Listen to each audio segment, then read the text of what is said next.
This man locked his daughter in the basement for 24 years and forced her to have 7 of his children. It's one of the most notorious kidnappings in history and a crime that truly shocked the world. This man makes me feel ill. Josef Fritzl and his wife Rosemarie had 7 children, but Josef always had a very bizarre obsession with his one daughter Elizabeth and began essaying her when she was only 11 years old. Josef says that he chose Elizabeth because she was the daughter that most resembled his own mother. Like, yuck. His wife, Rosemarie, claims that she had no idea that this abuse was going on, but it is important to note that after they were married for about 10 years, Josef spent a year in prison for breaking into a woman's home and essaying her at knife point. So this woman definitely knew the man that she was married to. Elizabeth tried multiple times to escape her father's abuse by running away, but since she was a minor, she would always be brought back home by the police, no questions asked. So when Elizabeth turned 18, she was a legal adult now. She planned to move out. She had a job all lined up. She had all the plans set, but her father, Josef, could not allow this. It was shortly after Elizabeth turned 18, her father, Josef, asked her help bringing down a heavy door into their basement. For the past 6 years, Josef told his family that he was redoing the basement so he had a place to work, but what he was really doing was building a secret prison underneath the family home. And the door that he asked Elizabeth to help him bring down would be the door that she would be locked behind for 24 years. Elizabeth was locked down in the basement, no sunlight, no fresh air, nothing to do, no one to talk to. The only person she would see would be her father, Josef, her captor, when he would come downstairs to bring her small amounts of food and water and to essay her. Elizabeth's mother, Rosemarie, and the rest of the family are concerned about where Elizabeth went, so they went and reported her missing. So Josef forced Elizabeth to write a letter to the family saying that, she ran away, don't look for her. So her case was closed, but she was in the basement. She was in the basement and no one was looking for her. After 5 years of captivity, at the age of 23, Elizabeth gave birth to her first baby all alone, and this would be the first of 7 children she was forced to have with her own father. One of these babies was sadly born very, very sick. Elizabeth begged Josef to take the baby to the hospital, but he didn't because he thought it would blow his cover. So the baby sadly passed away after only being 3 days old, and then Josef put its body in the furnace. Josef did not think there was enough room in the basement for all these babies that Elizabeth was being forced to have, so Josef allowed Elizabeth to keep her 3 older children. But when she gave birth to the 3 younger children, Josef stole them from her, you guys, and then he would wrap them up, put them in a basket, and then put them on the front porch step for his wife Rosemarie to find. Then Josef and Rosemarie would raise these babies, and Josef would attach each baby with a little note from Elizabeth, their long-lost daughter, saying that she had this baby, but she was leaving it on the doorstep because she couldn't raise it. So Rosemarie was raising 3 of her grandchildren, but they were really the children of her daughter and her husband. And because Josef is such a sick individual, he would take photos of the 3 children that were allowed to live above ground, doing normal things like swimming in swimming pools, playing in the snow, having birthday parties, and then he would take those photos and show them to the children that were being forced to live underground that had never even seen sunlight in their entire lives, to show them what they were missing out on. And if you're wondering how Rosemarie or any of the rest of the family ever found that all these children and missing Elizabeth were living in the basement, well, for one, they were banned from going down there, but he also rigged it so in case anyone ever actually did go down there, they wouldn't find it. So you see there's the stair. These are the stairs from upstairs, downstairs, and this is a utility room, and this is where he would say he would work. And then this red door was hidden behind a bookcase, so no one would see that there was this huge prison where all these people were being held captive. So in 2008, after Elizabeth has been locked up underground for 24 years, she's in her 40s now. Remember, she got locked underground when she was 18. Her oldest child, 19-year-old Kirsten, got seriously sick. Kirsten seriously needed medical attention or she probably wasn't going to survive. So again, Elizabeth begged Josef to take Kirsten to the hospital, but of course, at first he said absolutely not. But then he changed his mind because he probably realized that if she did die, what would he do with the body? He couldn't just lift out a grown woman's body up the stairs of the basement and no one would see it. And then once he did do that, if he could do that, what would he do with it afterwards? So Yosef did bring her to the hospital. At the hospital, Kirsten was in terrible condition, and the hospital was like really suspicious because there was no record of this person existing before she came into the hospital. She had white hair. Her skin was so pale, it was almost translucent. She was 19 years old, but honestly, guys, they were thinking this person was 40 years old because remember, she's never seen sunlight in her entire life. So the hospital actually contacts the police, and the police go there. They're trying to talk to Yosef, but he's not giving anything up. He thinks he's really, really smart, and he thought he had total control and was so smart, in fact, that he went and got Elizabeth, his daughter, that he's had locked up for over 2 decades, and had her come out of the basement for the first time in 24 years to go talk to the police and clear everything up. So the police are now talking to Elizabeth, who also has white hair. She's in her 40s, but she looks 60. Like, everyone looked 20 years older than they were supposed to. Her skin is also pale as, you know, paper, and they're grilling Elizabeth, and she's not giving any answers either, but they're not taking no for an answer. They keep pushing her, and they're pushing Elizabeth until she broke down and finally confessed everything. The police, they go to the house, they find the cellar, they find the other children, and the interesting thing about this is the investigators that were in that cellar for, you know, not that long a time, they were just walking around it, finding these children.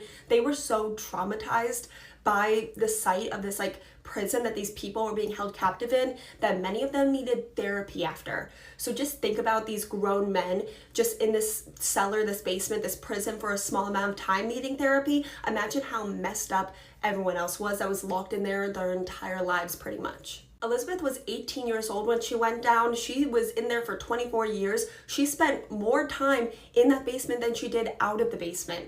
Like, I'm 26 years old, being locked in the basement for 24 years, like that's an entire lifetime for most of the people that are probably watching this video right now. So Yosef is obviously arrested, and at first he tried to deny everything. He said that his relationship with his daughter was consensual and that the children liked living in the cellar, but this obviously did not work, and eventually he did plead guilty on all charges and was sentenced to life in prison with the possibility of parole after 15 years. He has spent most of his sentence so far in a hospital for the criminally insane, but he was transferred to real prison very recently in May of 2024, where he is now eligible for parole, but I doubt he will get it. But let me know what you think. Elizabeth and her 6 children are living under new identities in a small village somewhere in Austria, and I really, really do hope the best for them. They're living completely out of the public eye. They don't do interviews. I think we should respect whatever wishes they had. I know a lot of people try to show up to that village trying to interview them. That's gross. Leave them alone. All do need ongoing therapy, which is completely understandable. Also, Elizabeth, for a long time,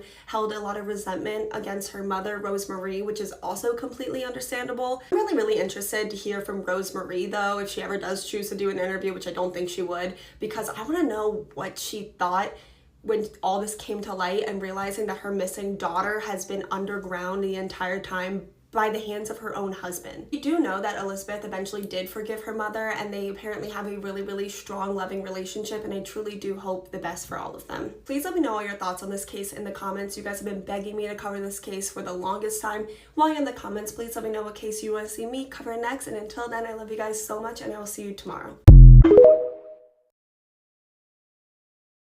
The case that we're going to be discussing today has been widely known on the internet as the Henrietta Sleepover Massacre, where at a sleepover in Oklahoma, 5 children and a mother were all killed. This case is so very heartbreaking and frustrating, and you guys are going to be so very angry when you hear the details of it, but I do have a way that you guys can help by signing a petition in my bio if you just stick around to the end. In 2003, Jesse McFadden attacked a 16-year-old girl named Crystal. He SA'd her while he held a sharp weapon up to her neck. For this crime, Jesse was sentenced to 20 years in prison, and in 2016, he reoffended while behind bars. Somehow, while Jesse was in prison, he was able to get a cell phone, and when he was caught with this cell phone, they found that he had been communicating with another 16-year-old girl named Caitlin in a very graphic and explicit manner. For this crime, Jesse was being charged with soliciting a minor and also being in possession of CP, charges that could land Jesse another 20 years in prison.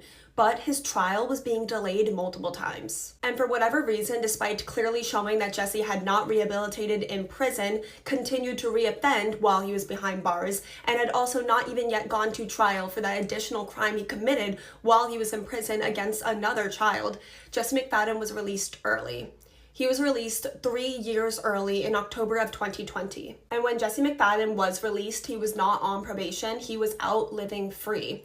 Although he was now a registered SA offender, his community was not made aware when he moved in that a dangerous man was now living in their neighborhood. In 2022, Jesse McFadden became the stepfather to 3 teenagers, including 2 teenage girls, when he married Holly Guess. Holly's children were 17-year-old Riley Allen, 15-year-old Michael Mayo, and 13-year-old Tiffany Guess.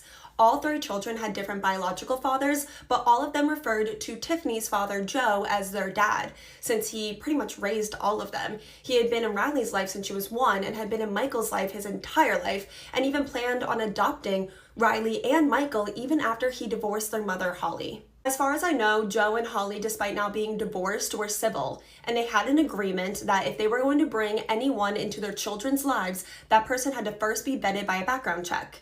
And Holly told her ex-husband Joe, her new husband Jesse McFadden's background check came up clean, even though we know that that's a lie. Holly's mother, the grandmother of Riley, Michael, and Tiffany, has come out and said that her daughter was aware that Jesse McFadden's background check did not come up clean, but that he had allegedly hired an actress to play as his victim and talk to her daughter Holly and say that the entire thing was a misunderstanding and that her daughter Holly had been fooled by Jesse. Regardless, and I don't want to seem like I'm victim blaming here at all, these are just the facts.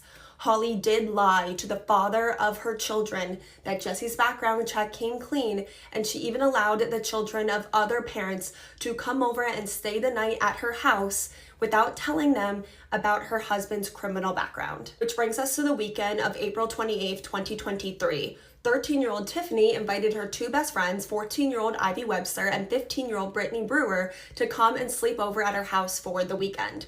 This was not an uncommon thing. The girls had stayed over at Tiffany's house before. The only thing different about this weekend was that Tiffany's stepfather, Jesse McFadden's trial from the crimes he committed in prison in 2016 was supposed to be starting that following Monday on May 1st, 2023, a court date he did not plan on attending. When Ivy and Brittany never came home Sunday evening like they were supposed to from the sleepover and their parents could no longer get a hold of them, the girls were both reported missing by their families.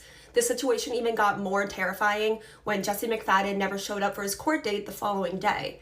And by 3 p.m. on May 1st, the authorities had gotten a search warrant for the house, and on the property they found 7 dead bodies, including that of Jesse McFadden. Jesse had killed his wife Holly, her 3 children Riley, Michael, and Tiffany's 2 best friends Ivy and Brittany before he unalived himself. The investigators really dropped the ball on this investigation. Only after a couple days, the family members were allowed to walk through the home where their children had been killed.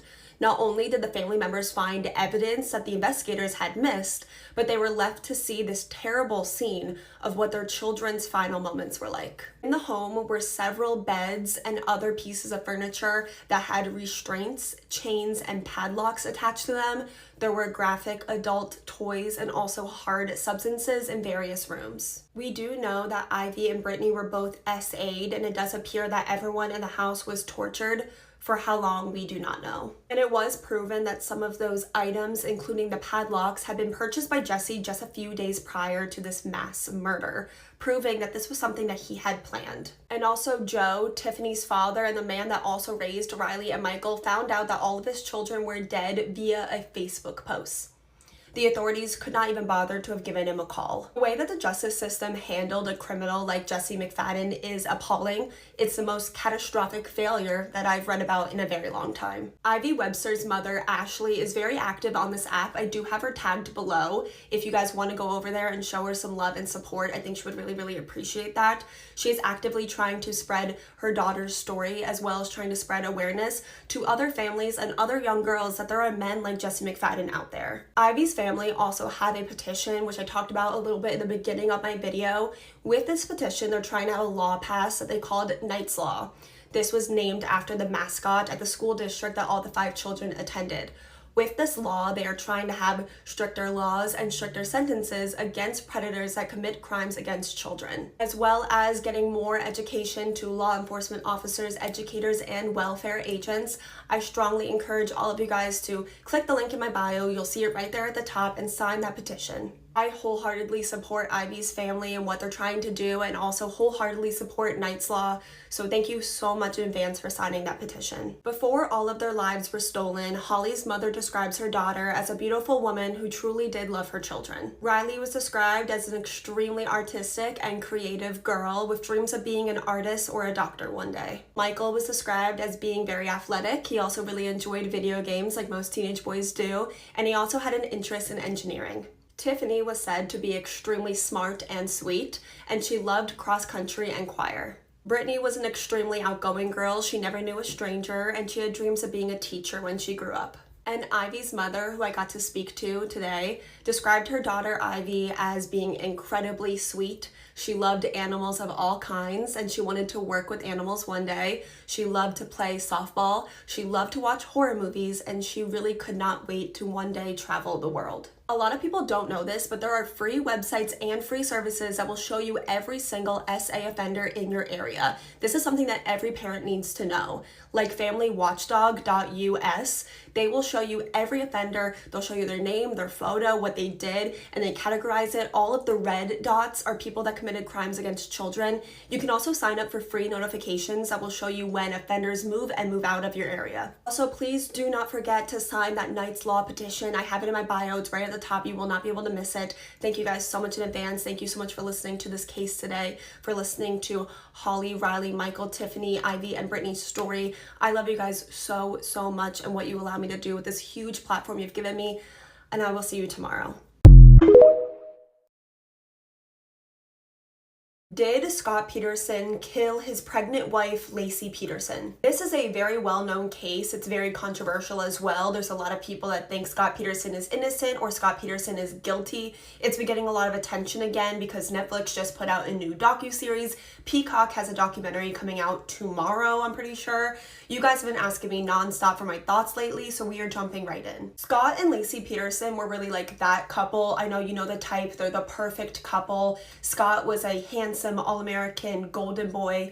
Laci was an absolutely gorgeous cheerleader in high school with like the most beautiful smile ever. Like immediately after meeting Scott, Laci told her mom that she met the man that she was going to marry. The entire thing seemed like a fairy tale. After Laci and Scott got married, they tried to have a baby for like 3 years with no luck. They were considering fertility treatments or adoption, but in 2002, they finally conceived. And by December, Laci Peterson was 8 months pregnant with their son Connor when she mysteriously disappeared on Christmas Eve. Scott's story was early that morning on Christmas Eve, him and his wife Laci sat down to watch a little bit of her favorite TV show, Martha Stewart.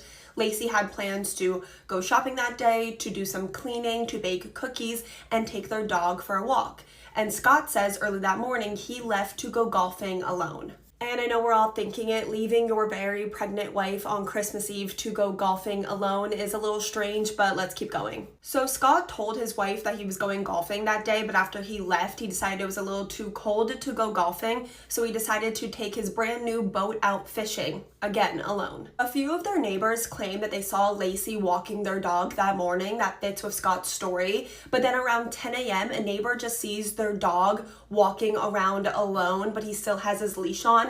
I guess she did not think that was weird at all because she just put the dog back in Laci and Scott's backyard. When Scott got home from fishing, he found the dog in the backyard with its leash still on. Laci's car was at the house. All of her belongings were at the house, but Laci was not at the house. So Scott called Laci's mom to see if Laci was there. When she wasn't there, Scott told Laci's mom that, his wife and her daughter are missing. So Laci Peterson was reported missing. There were no signs that a crime had been committed in their home. There was no evidence. There's no signs of a struggle. But Scott was really rubbing people the wrong way. He was acting really, really weird. He seemed to have no emotion or care at all about his very pregnant wife. But Laci's family were still in support of Scott at this time, but the media and public were not. Laci's disappearance was making headlines nationally. Everyone knew about this case. Everyone wanted to get Scott in front of the cameras, but Scott did not want to be in front of any cameras because he was hiding a very big secret. Scott had been cheating on Laci. Scott was having an affair with a woman named Amber Frey, and that woman, Amber Frey, had no idea her boyfriend had a wife until her boyfriend's wife was reported missing. Put yourself into Amber's shoes for 1 second, okay? You're watching TV and you see on the TV that a pregnant woman has gone missing and her husband is being considered as a suspect, and that man is your boyfriend. I mean, it's absolutely insane, but Amber did the right thing. She immediately calls the police, and Amber had a lot to say. Turns out 5 weeks before Lacey disappeared, Scott told Amber that he had been previously married, but he had recently lost his wife, and this would be his first holiday without his wife. I mean, this man is either extremely guilty or a psychic, right? The exact same day that Scott told Amber that his wife was dead, Scott bought that brand new boat, like he had been maybe planning something. So Amber allowed the police to secretly record her and Scott's phone calls, and then she just played along with Scott like nothing was wrong. So 8 days after Lacey disappeared, they held a candlelight vigil for her and her baby, Connor. And guess what Scott was doing during that candlelight vigil? In the middle of the vigil for his missing pregnant wife, Scott is calling his mistress Amber in the middle of the vigil, talking about how excited he is for their future together. And on what would have been Connor's due date, they had another candlelight vigil for him, and Scott didn't show up. Guess where he was? He was out buying a birthday present for Amber because the same day was her birthday and he was trying to see his mistress. And when Scott's affair with Amber got leaked to the public, they were even more against Scott, and even Lacey's family turned against Scott at this point. There were no signs of Lacey or Connor for months. They did so many searches until April 13th. Tragically, the remains of a little baby boy that were Connor washed up on the shore of the San Francisco Bay, and the very next day, parts of Laci Peterson's remains washed up on shore as well.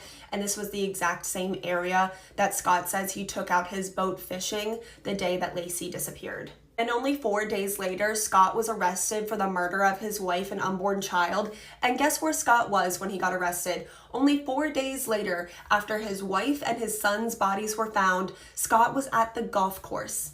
A golf course in San Diego near the Mexico border. And when Scott was arrested, he had a bunch of camping equipment in his car. He also had $15,000 cash in his car, as well as 4 cell phones and his brother's ID. He also had grown out facial hair, which he previously did not have. He had also bleached his hair. He was looking pretty much unrecognizable, and a lot of people think that when he was arrested, he was actually planning on crossing the Mexico border and fleeing the country. And Scott Peterson was found guilty for the deaths of Lacey and Connor, and he was sentenced to death row with no physical evidence that actually linked him to the crime. I mean, there was no blood in the house, there was no blood on his boat. They really only had circumstantial evidence that convicted him, which is why this case is so controversial and still debated to this day over 20 years later. And if I tried to tell you every single piece of evidence that makes Scott look guilty, or everything that could suggest that maybe he's innocent, we would really be here talking all day long. What we do know is that Scott told his mistress that his wife was dead 5 weeks before she died, and that exact same day he bought a brand new boat that he did not tell anyone he bought, which a lot of people think he used to get rid of Lacey's body.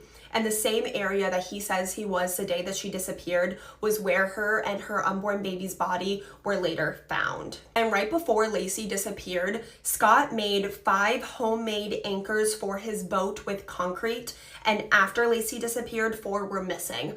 A lot of people think that he used those anchors to try and hold Lacey's body down, and he was never expecting her to be found. There are a very, very small amount of details that could suggest that maybe Scott is innocent, but none of them outweigh the things for me that show that he is guilty. In 2020, so just a few years ago, Scott Peterson's sentence was changed from death row to life in prison without the possibility of parole, and to this day, he maintains his innocence. And in 2022, the Innocence Project of LA took on Scott's case because they believe that he is innocent and that they have evidence that could prove that he is innocent and was wrongly convicted. Innocence Project of LA want to test new evidence. They also want to get Scott Peterson a new trial. Potentially he might. I'm pretty sure the documentary that's coming out tomorrow on Peacock is a lot about this Innocence Project of LA taking on Scott's trial. So if you're interested on that, you can check that out. You can also follow me along because I'm always posting different updates on my story, so you can follow me if you want updates. And speaking of following me, oh my god, I bet a lot of you guys already already know what I'm about to say because a lot of you guys have already messaged me, but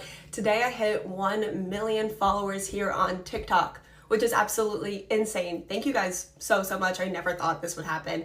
You guys are the coolest community I could ever ask for. You guys care about victims and their stories and justice just as much as I do. You guys have given me this platform where I'm able to share victim stories and get cases out there that need attention, and I never thought that this would ever happen, and you guys have really changed my life, so thank you so much. The fact that I get to talk about cases that I care a lot about and mean a lot to me, like this one. I care so much about Laci Peterson's case. She was a woman about my age. She was only a couple months older than me. She just wanted to be a mom and bring her baby Connor into this world, and the leading cause of death of pregnant women in the United States is homicide, which I don't think a lot of people know about. So the fact that I'm able to bring attention to these cases and things that matter to me is absolutely insane. You guys have really changed my life, and I want to thank you guys somehow. Think about maybe doing a giveaway. I have some things I think you guys might like. So if you know what maybe I should do to say thank you, let me know in the comments. While you're there, discuss this case with me. We can debate, but please be respectful to each other. And while you're there, please let me know what case you want me to cover next. I love you guys so much. You have no idea, and I'll see you tomorrow.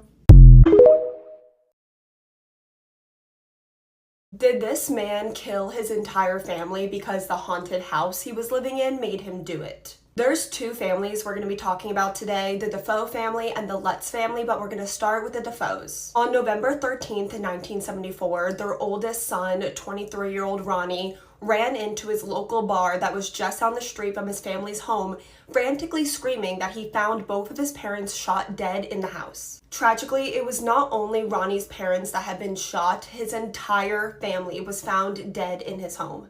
His father, Ronald Sr., his mother, Louise, and then all four of his younger siblings, 18-year-old Dawn, 13-year-old Allison, 12-year-old Mark, and 9-year-old John, were all found lying face down in their beds and had all been shot. It appeared that they had all been shot in their sleep and that none of them woke up despite all of these loud shot noises, and that there was no sign of a struggle. And the very next day, Ronnie Defoe confessed to killing his entire family. He claims that he woke up randomly at 3:15 in the morning and that he had been hearing voices either plotting against him or telling him to hurt his family. And that once he started, he just couldn't stop, and that it all happened very fast. Apparently, Ronnie wasn't the only family member that had been experiencing something like this. Only 6 months before he was killed, the father, Ronald Sr., hired a priest to come to the home that specialized in exorcisms because he had a devil on his back. That's a direct quote. During Ronnie's trial, both him and his lawyer claimed that Ronnie had been driven mad by evil presences in the home and pleaded not guilty by reason of insanity, but the jury did not buy the devil made me do it plea, and he was found guilty and sentenced to 6 consecutive life sentences. And his former home on 112 Ocean Ave in Amityville, New York sat empty for over a year, actually 13 months to be exact, until the Lutz family moved in. George and Kathy Lutz and Kathy's 3 children all moved into the home in December 1975, and only 28 days later after moving in, they fled the home, never to return again, not even to get their belongings. George and Kathy were aware of the brutal crime that had been committed in the home when they bought it, but it was being insanely discounted, and also they really weren't the superstitious types. But a family friend was able to convince the Lutz family to have a priest come and bless the home because of that terrible crime that had been committed only a year earlier.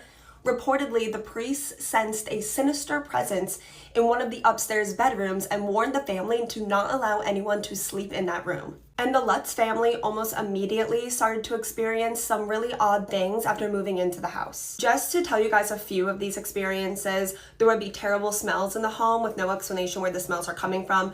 Doors would slam shut. The glass of the windows would just smash. Swarms of flies would appear. Swarms of flies and different insects would appear in the home with no explanation, even though it was the dead of winter.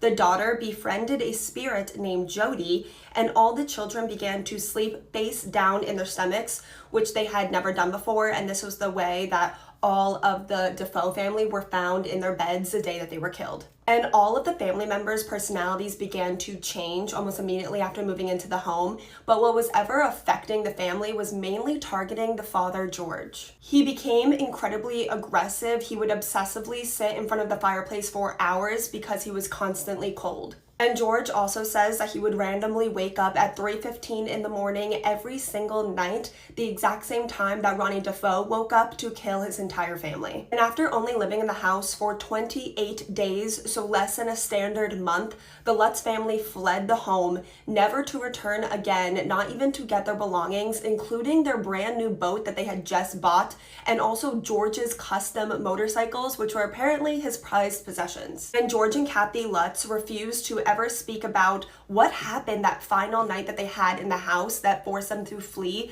because it was just too scary to talk about. Many have speculated that whatever drove Ronnie Dafoe to kill his entire family possessed George, and that's why they fled the home. This story quickly got a lot of attention, and a group of psychic researchers and paranormal investigators spent a lot of time in the home doing like a paranormal investigation like immediately after the Lutz family left, including probably the two most famous paranormal investigators of all time, Ed and Lorraine Warren. Everyone on the research team has their own story about all the terrifying experiences that they had in the home, but all of them agreed that there was something evil in that home that had been there for a long time, even longer than before the Dafoes had been killed in the home. And probably the most interesting thing that came from this investigation came from a camera that was set up to take a photo every 5 minutes. The camera was set up to take a photo of like the doorways where all the bedrooms were, where the Dafoe family had been killed in their sleep. And one photo is particularly interesting. Out of 100 something photos, there's this one photo that appears to show a little boy hiding in the doorway. Extremely terrifying, and every member of that research team swore up and down that no children were brought along for this paranormal investigation. So this is a mystery who this little boy is. A lot of people think it resembles the youngest member of the Dafoe family, 9-year-old John. Many successful books and upwards of 20 movies were all made about the Amityville Horror, all marketing them as being based on a true story. This house is probably the most famous haunted house of all time, but what if I told you it might have all been a hoax? For one thing, many people have lived in the house after the Lutz family fled the home, and none of them have ever reported a single thing of paranormal activity. Also, parts of the home that the Lutz family claimed were destroyed by ghosts were perfectly intact when they moved in. Also, some parts of their story turned out to be proven just plain false and made up. Like they claimed on New Year's Day, they went outside to see hoof marks that had been made by a demon in the snow.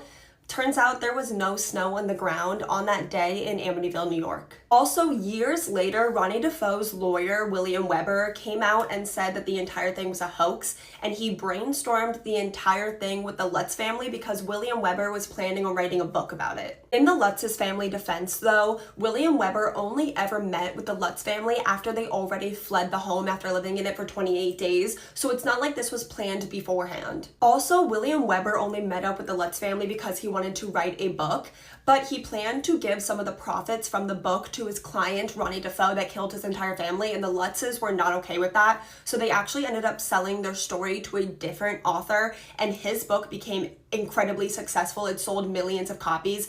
They made a movie about it that had many sequels and also many spin-offs, so it's really possible that maybe William Weber only came out and said that the entire thing was a hoax because he was a little salty. George and Kathy Lutz even both passed polygraph tests. I know that's like not the biggest piece of evidence, but that matters to you. They also never changed their stories up until the day they died, other than admitting that some things were exaggerated for the book and the movie. But also, Ronnie Dafoe, the man who killed his entire family in the Amityville house, has changed his story countless amounts of times about what happened that night and why it happened and who was involved, all the way up until the day he died just a couple years ago. I'm super interested to get your guys' take on this story today. I cannot wait to read the comments on this one. Do you think that this is truly a haunted house with an evil force that targets families? Or do you think that this is one of the most successful hoaxes of all time? Let me know all your thoughts in the comments, and while you're there, please let me know what case you'd want me to cover next. I love you guys so much, and I will see you tomorrow. This might be the most intriguing true crime case for me personally, and one that I think you guys are going to find extremely interesting. If you're not already familiar with the staircase case of Michael and Kathleen Peterson, sit down and relax, or get up and clean your room, because we're going to be here for a while. Michael and Kathleen Peterson are the two people that we are going to be discussing today, and they were said to have the perfect marriage. They were soulmates, they lived in this big, beautiful house, they were really living this fairy tale life until December 9th, 2001, around 2:40 a.m., Michael Peterson called 911 to report that he found his wife Kathleen lying at the bottom of their staircase. Michael is absolutely frantic on the 911 call. He's begging them, please get here soon. He's saying that his wife had fallen down the staircase and she was unconscious. Oddly enough, on the 911 call, Michael never mentions the amount of blood that is at the scene, which is the first thing that the first responders noticed when they got there, and tragically, by the time that the first responders did get there, Kathleen was already gone. I'm not even gonna sugarcoat it for you guys. The amount of blood that was at this scene, it was an insanely large amount of blood for a woman just simply falling down the staircase. And there is photos online, there's crime scene photos. Typically, I tell you guys not to look at crime scene photos, but if you guys want to, I do think it's important to understand the gravity of the amount of blood that was at this scene.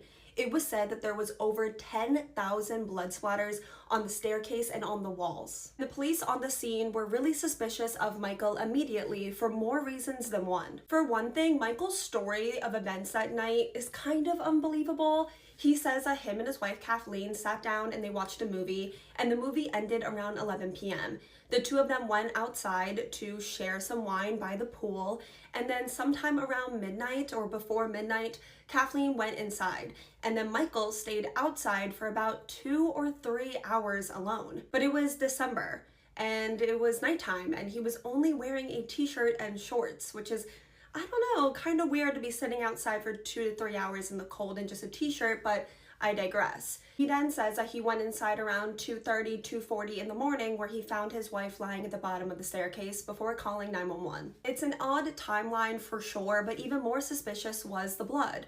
Yes, there was an abnormally large amount of blood at this scene for someone who has just fallen down the stairs.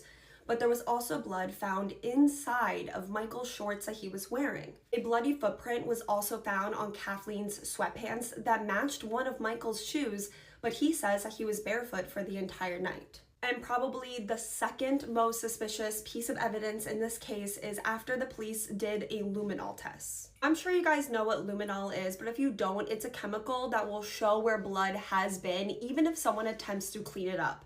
The test showed that someone tracked bloody footprints throughout the house, into the kitchen, to the sink, to the washing machine, and then attempted to clean it up. And I say that this is only the second most suspicious thing because I'm going to share with you guys the most suspicious thing ever in just a minute. But first, let's talk about Kathleen's autopsy. The autopsy showed that Kathleen had 7 deep lacerations to her head, and the medical examiner said that this was likely caused by being hit over the head repeatedly by an object. Also, there was cartilage in Kathleen's neck that was fractured, likely by strangulation. And with this, Kathleen's cause of death was determined to be a homicide. And if you're not already extremely suspicious of Kathleen's husband, Michael, what if I told you this was not the first time a woman close to Michael was found dead at the bottom of a staircase? Years before Michael and Kathleen met and got married, he was living in Germany with his first wife, and the two of them had a very close friend, a single mother named Elizabeth Ratliff. The last time that Elizabeth was ever seen alive, she had dinner at Michael's house, and then after dinner, Michael walked Elizabeth home. Later that night, Michael was seen by Elizabeth's neighbor running away from Elizabeth's house, and the very next morning, Elizabeth was found dead, lying at the bottom of her staircase, in an eerily similar way to the way that Kathleen was found. Blood everywhere and deep lacerations to the back of her head. And after Elizabeth died, Michael actually adopted Elizabeth's 2 daughters, left his wife, and then took Elizabeth's 2 daughters and moved back to the United States, which is kind of weird. At first, Elizabeth's death was ruled as an accident, and Michael never mentioned this when his wife was found dead the exact same way. I'm assuming since it happened in Germany, in another country, he was hoping that no one would ever find out. It actually wasn't until Elizabeth's sister heard the news that Michael's wife died the exact same way that her sister did, and he was the last one to see both of them alive. So she alerted the authorities, and they actually exhumed Elizabeth's body to do an autopsy, and it was determined that Elizabeth's cause of death was not an accident. It was actually a homicide. So things are not looking good for Michael Peterson, and he was arrested for the murder of his wife, Kathleen. During the trial, the defense's story was that Kathleen had fallen while walking up the stairs, but then she fell back, hit her head, she tried to get up, slipped on her own blood, so she fell backwards again, she tried to get up, then she fell again, and she did that until she had the 7 head wounds. It sounds far-fetched, especially since if you fall walking up the stairs, your instinct is to fall forward and catch yourself. But they say that this is possible because Kathleen was drunk, that they were sharing wine that night. But Kathleen actually had so little alcohol in her system that she would have passed a breathalyzer test and would have still been able to legally drive. And I'm sure you're wondering if there's a motive here. Why would Michael want to kill his wife, his soulmate? The prosecution actually had 2 possible motives. The one being financial. Michael and Kathleen were in debt, a lot of debt actually, upwards of $140,000 in debt. And Kathleen had a life insurance policy of nearly $2 million. But there's also another possible motive. Michael was having an affair with a man, actually. On Michael's computer, he had over 2,000 images of men. He had also been speaking online to a young male escort for about 4 months before Kathleen died, with plans of meeting up in person to pay for this escort's services. And the night that Kathleen died, she used Michael's computer, which she never did, but she had some work to do and she accidentally left her computer at the office. The prosecution's theory was that Kathleen found this, she confronted her husband, and Michael snapped. He was known to have a quick temper, and since he possibly had gotten away with murder once before, he would know exactly what to do. The prosecution even had a potential murder weapon. Well, kind of. Kathleen's injuries to her head lined up with a fireplace blow poke, and Kathleen and Michael did have a custom-made, a really nice blow poke that they had gotten from a gift from Kathleen's sister. And the night that Kathleen died, the blow poke was missing, nowhere to be found. Ultimately, the jury did find Michael Peterson guilty, and he was sentenced to life in prison without the possibility of parole, but this case does not end here. Michael has never been charged in the death of Elizabeth Ratliff, and her 2 daughters have stuck by their adoptive father Michael and have believed in his innocence to this day. And Michael, to this day, has maintained his innocence, and he spent 8 years in prison for killing his wife until it was determined that Michael did not get a fair trial, and a judge awarded Michael a brand new trial. But instead of doing the entire trial again, Michael was given a plea deal, an Alford plea, which we've talked about Alford pleas before. It's a super rare kind of plea deal where you can plead guilty to something while still maintaining your innocence. And that's what Michael did. And then after taking this plea deal, Michael was released on time served. So today, Michael Peterson is a free man. This case is extremely controversial. There's a lot of people out there that think Michael Peterson got away with killing 2 women. But there's a lot of people out there that also think that Michael Peterson was innocent. There's also a lot of people out there that believe in the owl theory. Yes, there is a theory that an owl killed Kathleen Peterson. It seems far-fetched, but it's an interesting theory, and there is some evidence that backs it up. The theory is that while Kathleen was still outside but walking to her home, an owl dive-bombed her, attacked her head, which is, I guess, something that owls do. I'm no owl expert, but apparently the injuries on Kathleen's head are similar to an owl's talon marks. And to escape this owl, Kathleen just ran into her home. She's not paying attention, and that's how she fell down the stairs. When Kathleen was found, inside of her hand was a clump of her own hair. There were also pine needles and some owl feathers, which would make sense. If an owl was attacking your head, you would just be pulling and grabbing to try and get it off. It's an interesting theory, and you guys are gonna have to tell me what you think. Personally, my gut just tells me that Michael is guilty. I just can't get over the fact that someone tried to clean up bloody footprints in the house, and also this happened to another woman in Michael's past.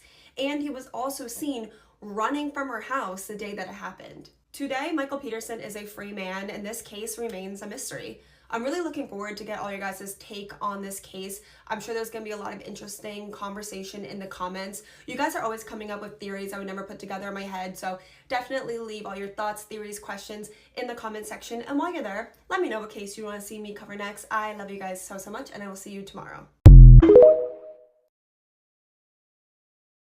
At one point, this girl was the youngest woman on death row. This is a case of one of the messiest love triangles I've ever heard of, and it feels like something out of a TV show. This is Amelia Carr from Florida. She had a really rough childhood. Her father and her grandfather both began to essay her when she was only 4 years old. And when the authorities were made aware of this, her father, not her grandfather, only her father, was given a court-ordered program to fix him, no jail time, and then was right back in the home where the abuse continued. It only ever ended when Amelia was 15 years old, so over 10 years of suffering through this abuse, when she told someone at the school what was happening at home. So her father was arrested and placed in jail, and behind bars, her father tried to hire a hitman to kill his own daughter because she turned him in. But that hitman was actually an undercover police officer. And for all of this, the over 10 years of essaying his own daughter and then trying to hire a hitman against her, he was only given 4 years in prison. Amelia had a lot of trauma and complex emotions after this. There was shame, there was guilt.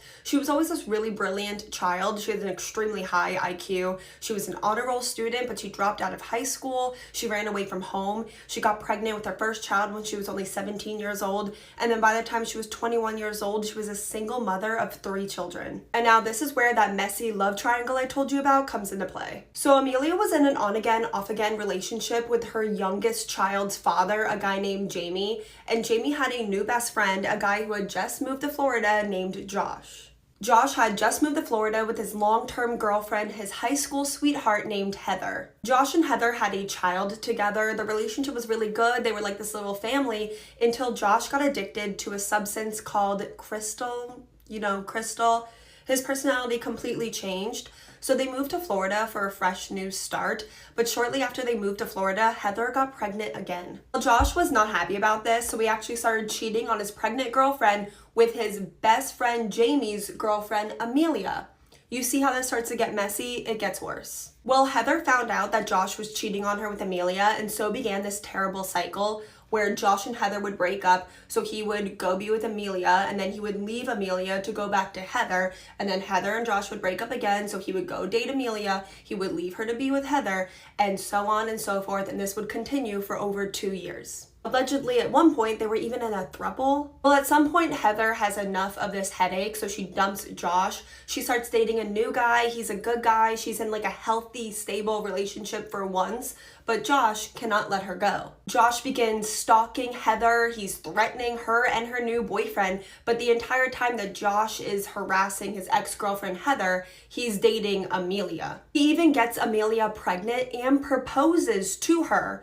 So they're fiancés, but he's still stalking and harassing his ex-girlfriend, Heather. And because toxic relationships can be so difficult to break out of, Heather decides that she wants Josh back. So Josh leaves Amelia, the woman that he's just proposed to, who was pregnant with his child, to get back together with Heather. And within a few days, he proposes to Heather with the same ring that he used to propose to Amelia. And within 1 month, Josh and Heather were married. But it was not happily ever after for Josh and Heather now. Oh, no, because only 10 days into their marriage, Josh and Heather got into a fight, and Josh threatened to kill Heather, which landed him in jail. And within a few days of Josh going to jail, Heather had a new boyfriend, and I bet you'll never guess who it is. It was Jamie. You remember Jamie? It was Josh's best friend and Amelia's baby daddy. And with Josh behind bars, Amelia starts visiting him and they rekindle their relationship. And Amelia is so mad at Heather for 1, sending Josh to prison, and 2, because Heather was dating her ex-boyfriend. I wonder if Amelia even saw the irony in that. So not only is Amelia threatening Heather to drop the charges against Josh, but she also starts going around town offering anyone $500 to kill Heather. Like father, like daughter, right? Because as you remember, Amelia's father tried to hire somebody to kill her. Well, Amelia scared Heather, so much in fact that Heather dropped the charges against Josh, and Josh was released from jail. And within 9 days of Josh being released from jail, Heather Strong went missing. Well, the police, they question Amelia and they question Josh, and they question them separately, and Josh actually cracks. He tells them that he lured Heather to meet him, but Amelia was secretly there. The two of them attacked Heather. They tied her to a chair where they forced her to sign over custody of their children to him. And then with duct tape over Heather's mouth, Amelia calmly just walks over to her and holds her nose so she couldn't breathe. That's so sinister, and she did it so calmly, and that's just such a twisted way to end somebody's life. And Amelia killed Heather while she's still pregnant with Josh's child, because this is how fast all of this happened. Amelia wasn't as easy to crack as Josh, because as you remember, Amelia has an extremely high IQ. She's a lot smarter than Josh. She does not fall for like the interrogation tactics that they do. So they actually only got a confession out of Amelia because they secretly recorded a conversation that she was having with one of her friends. While awaiting her trial, Amelia gave birth to her and Josh's child, which was put up for adoption, and then her 3 other children and Heather and Josh's 2 children were put into the foster system. And it actually is so sad and breaks my heart how many children were in the middle of this terrible mess. Amelia and Josh had 2 separate trials, and Amelia was found guilty and sentenced to death row, and Josh was found guilty and sentenced to life in prison for essentially the same crime, which has been very controversial, but you guys are going to have to let me know what you think about that. To this day, Amelia continues to claim that she is actually 100% innocent and this was all Josh.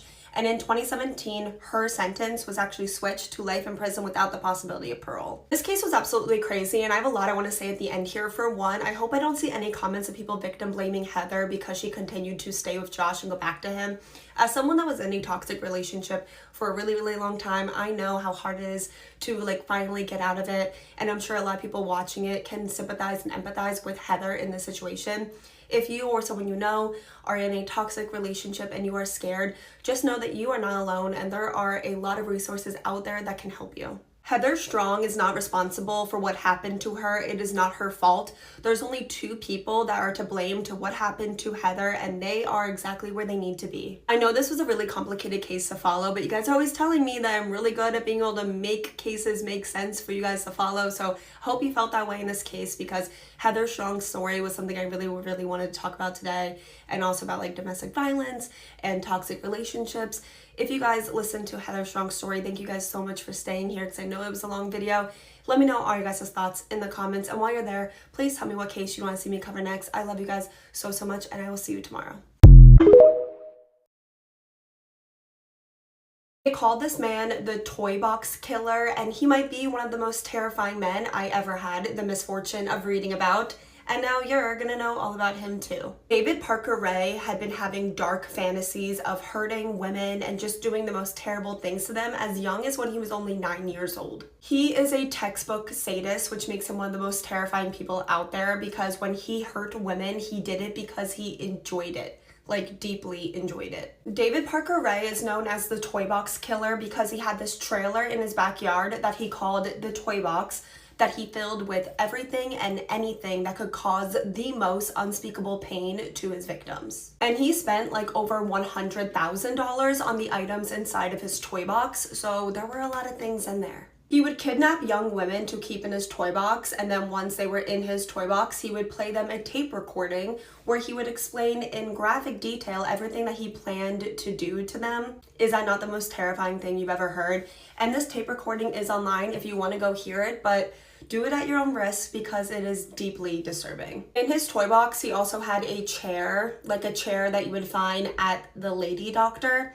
And then he would chain his victims to the chair, he would essay them, and then hurt them in the most unspeakable ways possible. David Parker Ray would also film everything he did to these women, and then he would sell the videos to, I don't know who, but scary people, and he would sell them for a lot of money. David Parker Ray did not act alone. He actually had a lot of accomplices, including his own daughter. David's daughter, Jessie, was always very close to her father, almost too close. Like, a lot of people actually think that her father fathered her child, and Jessie was trained from a very young age to be like her father's assistant, and she would help lure women to be her father's victims, including her own friends. And once David decided that he was done with the women that he had in captivity, he would do one of three things to them. He would either kill them, or he would sell them across the Mexico border into human trafficking, or he would even let them go.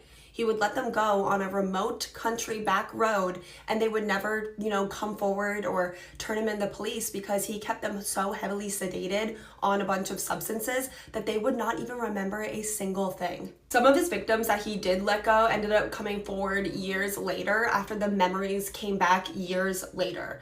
So chances are that there's probably a lot of women out there that don't even remember that they were victims of this guy. David Parker Ray was really living a double life. He lived in this really, really small town where everyone knew each other. Everyone thought that he was a normal, good guy, a good father, but they had no idea how evil their neighbor really was. David has also been described as kind of a ladies' man, if you can even believe that, because he always had some pretty young girlfriend. He even had this girlfriend, Cindy, who was also helping him with his toy box. I'm not sure how this man was able to convince so many people to help him out, because even when his daughter Jessie got a boyfriend, he was able to convince the boyfriend to also help with the toy box and help kidnap and kill these victims. So it was just these four people committing the most evil crimes imaginable. And all of this only ever came to light in March of 1999, when David and his girlfriend kidnapped a 22-year-old girl named Cynthia. They had her in captivity for 3 entire days, doing the worst things possible to her, when David's girlfriend accidentally left the keys to her restraints in her reach while David was at work. She grabbed the house phone and tried to call 911, but before she could say anything to the person on the other phone, David's girlfriend came back in, found her, caught her, and then the two started fighting. Luckily, she was able to escape, and she runs to the first house that she can find. She's banging on the door, she's screaming that she's been held captive, and Cynthia's not wearing anything. She's wearing nothing but a dog collar and a bunch of chains. The neighbor calls 911, but because Cynthia has been on all these substances, she can't really remember much. But luckily, she did make that 911 call when she first escaped. So they were able to track where that 911 call was made from and track it right back to David Parker Ray's house. And these small town police officers had no idea what they were walking into when they stepped into David's toy box. They find hundreds of videos of what David did to his victims, because remember, he filmed it all, but David tried to say, hey, everything in the videos is consensual, it's just acting. But his 3 accomplices, his girlfriend, his daughter, and his daughter's boyfriend, they all turn on him and they confess everything. They tell the police everything in graphic detail. They told the police that David would kill at least one girl every single year for 40 years, you guys. And that David had this boat and he would take it to this nearby lake that had these ginormous catfish, you guys. And these catfish would eat anything.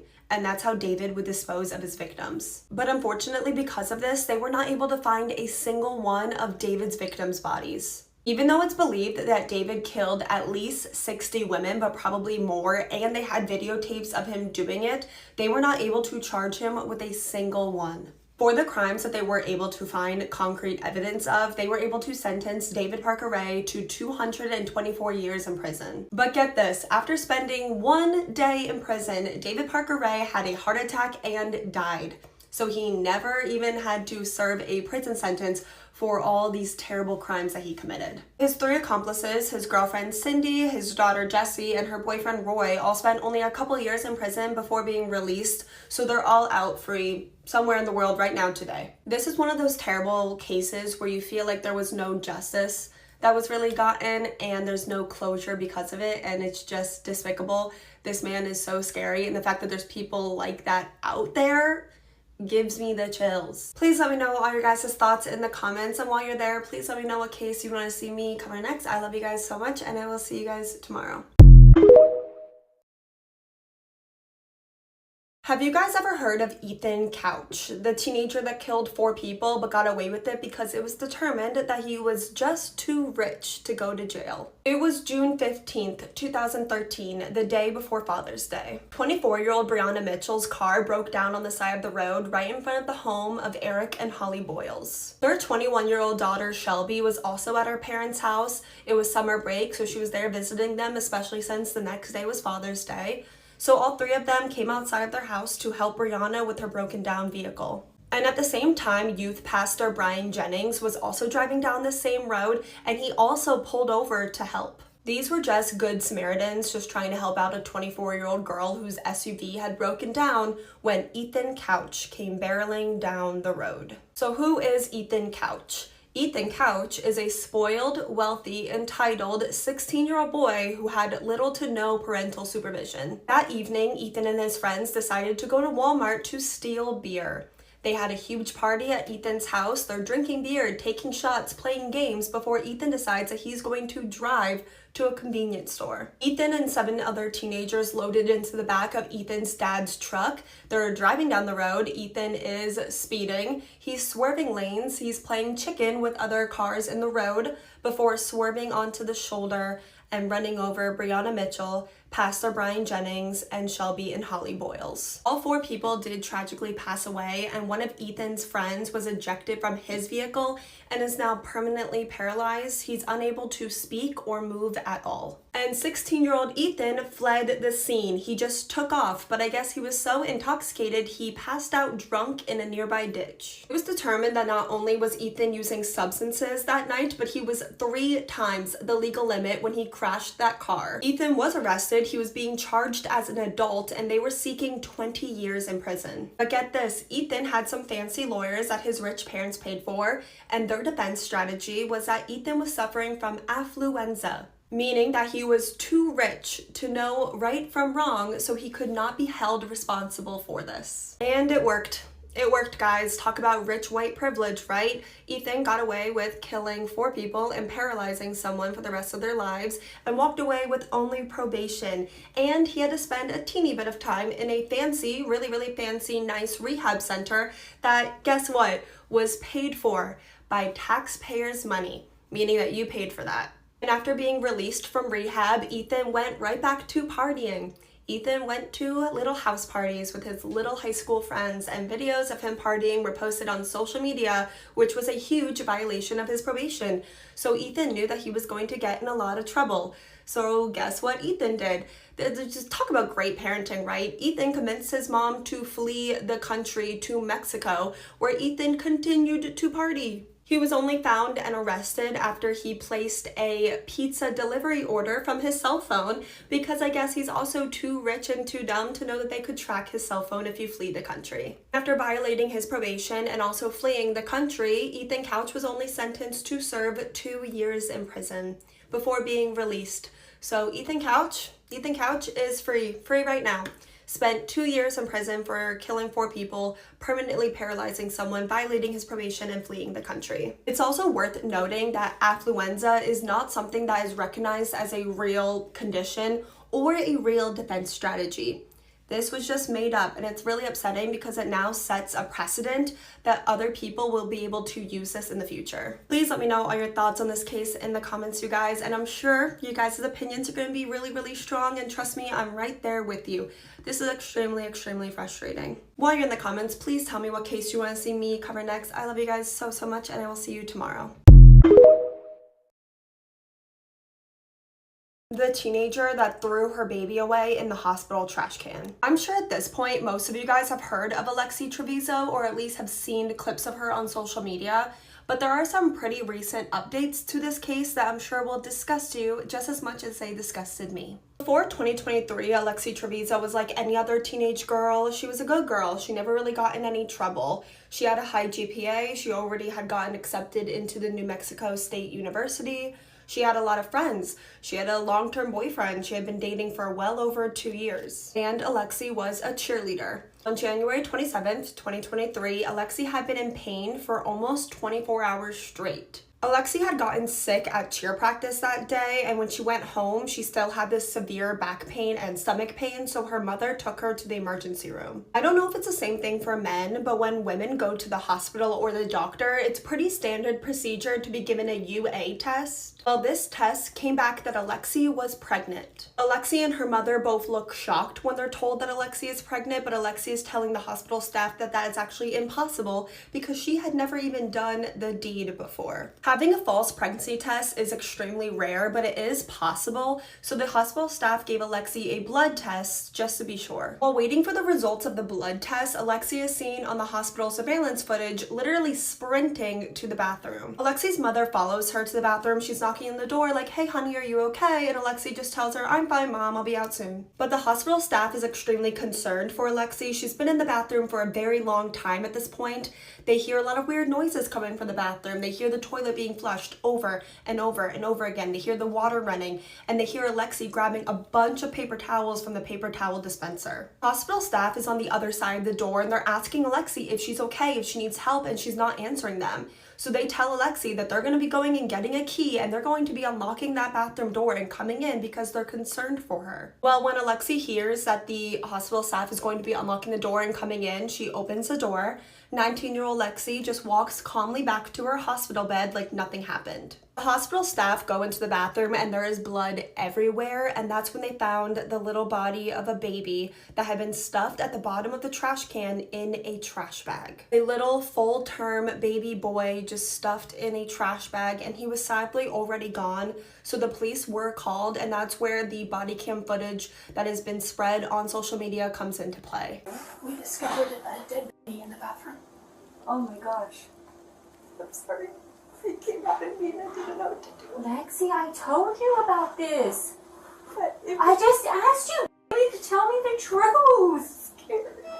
It was not crying or nothing.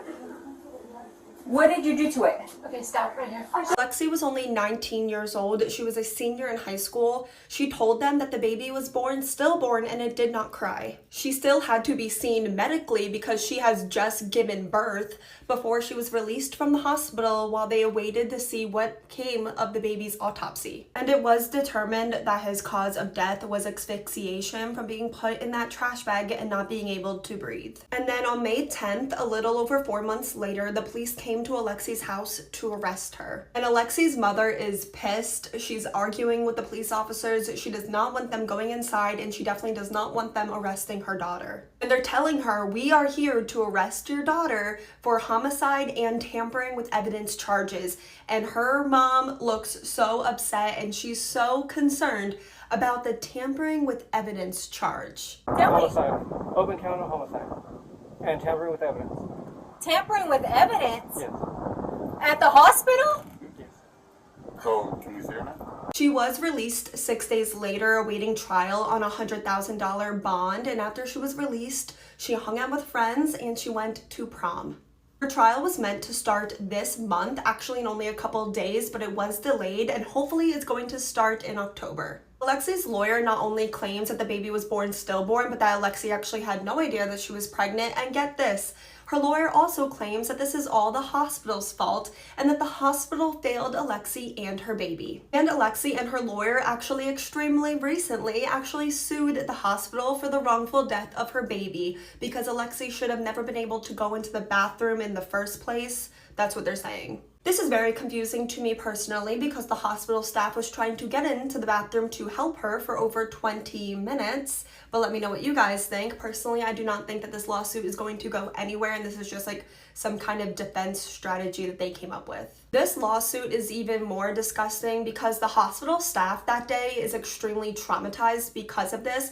These are people that went into the medical field and dedicated their lives to save lives, and they were never even given a chance to save Alexei's baby. Hospitals are also a safe haven place, if you did not know this, where mothers can surrender their babies, no questions asked. So Alexei's decisions that day, to me personally, seem like she just didn't want anyone to know that she was pregnant, she had a baby, and yeah, she just didn't want anyone finding out. How's that working out for you, Alexei? I actually have a really hard time that no one knew that Alexei was pregnant. She claims that she didn't know, her boyfriend claims that she did not know, her friends, her teachers, her mom all claim that they did not know that she was pregnant, but I've seen photos of her before she gave birth and she looks pregnant. Definitely let me know all your thoughts on this case, and also let me know what you think is going to happen in the trial. Apparently they have a lot of evidence that will prove that she did know she was pregnant, so let me know all your thoughts on that in the comments. And while you're there, please tell me what case you'd want to see me cover next. I love you guys so much, and I'll see you tomorrow. How this 11-year-old boy's disappearance was solved 27 years after he disappeared. Jacob Weatherling was like any other 11-year-old boy before his disappearance. His favorite color was blue. He loved sports, especially football, all things football. He loved watching football, playing football, collecting football cards. The day that Jacob disappeared, October 22nd, 1989, also was like any other normal day, but that night his parents had a dinner party at a friend's house about 20 minutes away, so Jacob was allowed to invite over his best friend Aaron to hang out with him, keep him company. Jacob also had a younger brother who was about 1 year younger than him and Aaron. His name was Trevor, so it was like the three boys all hanging out together. Around 9 p.m., the boys called their parents to see if they could ride their bikes to the video rental store. I'm sure you guys remember the days before Netflix where we had to beg our parents to take us to Blockbuster so we could like rent movies. Well, their mom said absolutely not. You're not riding your bikes alone at night. So the boys then asked to speak to their father. You remember like the old, if the one parent says no, ask the other one. Well, their father overruled the mother's decision, said yes, they could ride their bikes to the rental store as long as they were safe and brought a flashlight. It wasn't even a whole 45 minutes later, the parents got another phone call, but this time it was from their neighbor, frantically telling them they had to get home as soon as possible because something happened and Jacob was missing. Well, they immediately left to drive home, but it was about a 20-minute drive back to their house, and I could only imagine that was the most agonizing long 20 minutes of their life. By the time they got back to their house, the police were already there and they were questioning Trevor and Aaron about what happened to Jacob.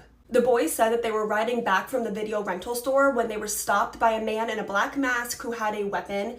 He told the boys to throw their bikes in a nearby ditch and then all lay down on their stomachs. The man then asked each boy how old they were. Trevor was 10 years old. The man decided that he did not want Trevor, so he told Trevor to run home. Run and don't look back or he would shoot him. Then he ordered Jacob and Aaron to both stand up and look at him. The boys were both 11 years old. They both had brown hair. They were about the same height. He wanted one boy, and it was a 50-50 chance, but he chose Jacob. And he sent Aaron running after Trevor. He told him, run home, don't look back, or I will shoot you. Aaron ran so fast that he caught up to Trevor. The boys ran another 100 yards, and then they decided to look back, but at that point, they did not see the man, and they did not see Jacob. Now, this story is crazy, and honestly, the police did not believe the boys' story at first. They thought that maybe something accidentally happened to Jacob, and the boys made up the story to cover it up because they were afraid of getting in trouble. So tragically, because the police did not believe the boys' story right away, they did not start looking for Jacob right away, which is the worst thing possible when you have a missing child. But once they did start looking for Jacob, this case was huge. Everybody knew Jacob Weatherling's name. They got thousands of tips, but the case still went cold and it went unsolved for 27 years. 27 years where the parents had no idea what happened to their 11-year-old son. But even as years went by and then decades went by, the investigators could still not let Jacob's disappearance go,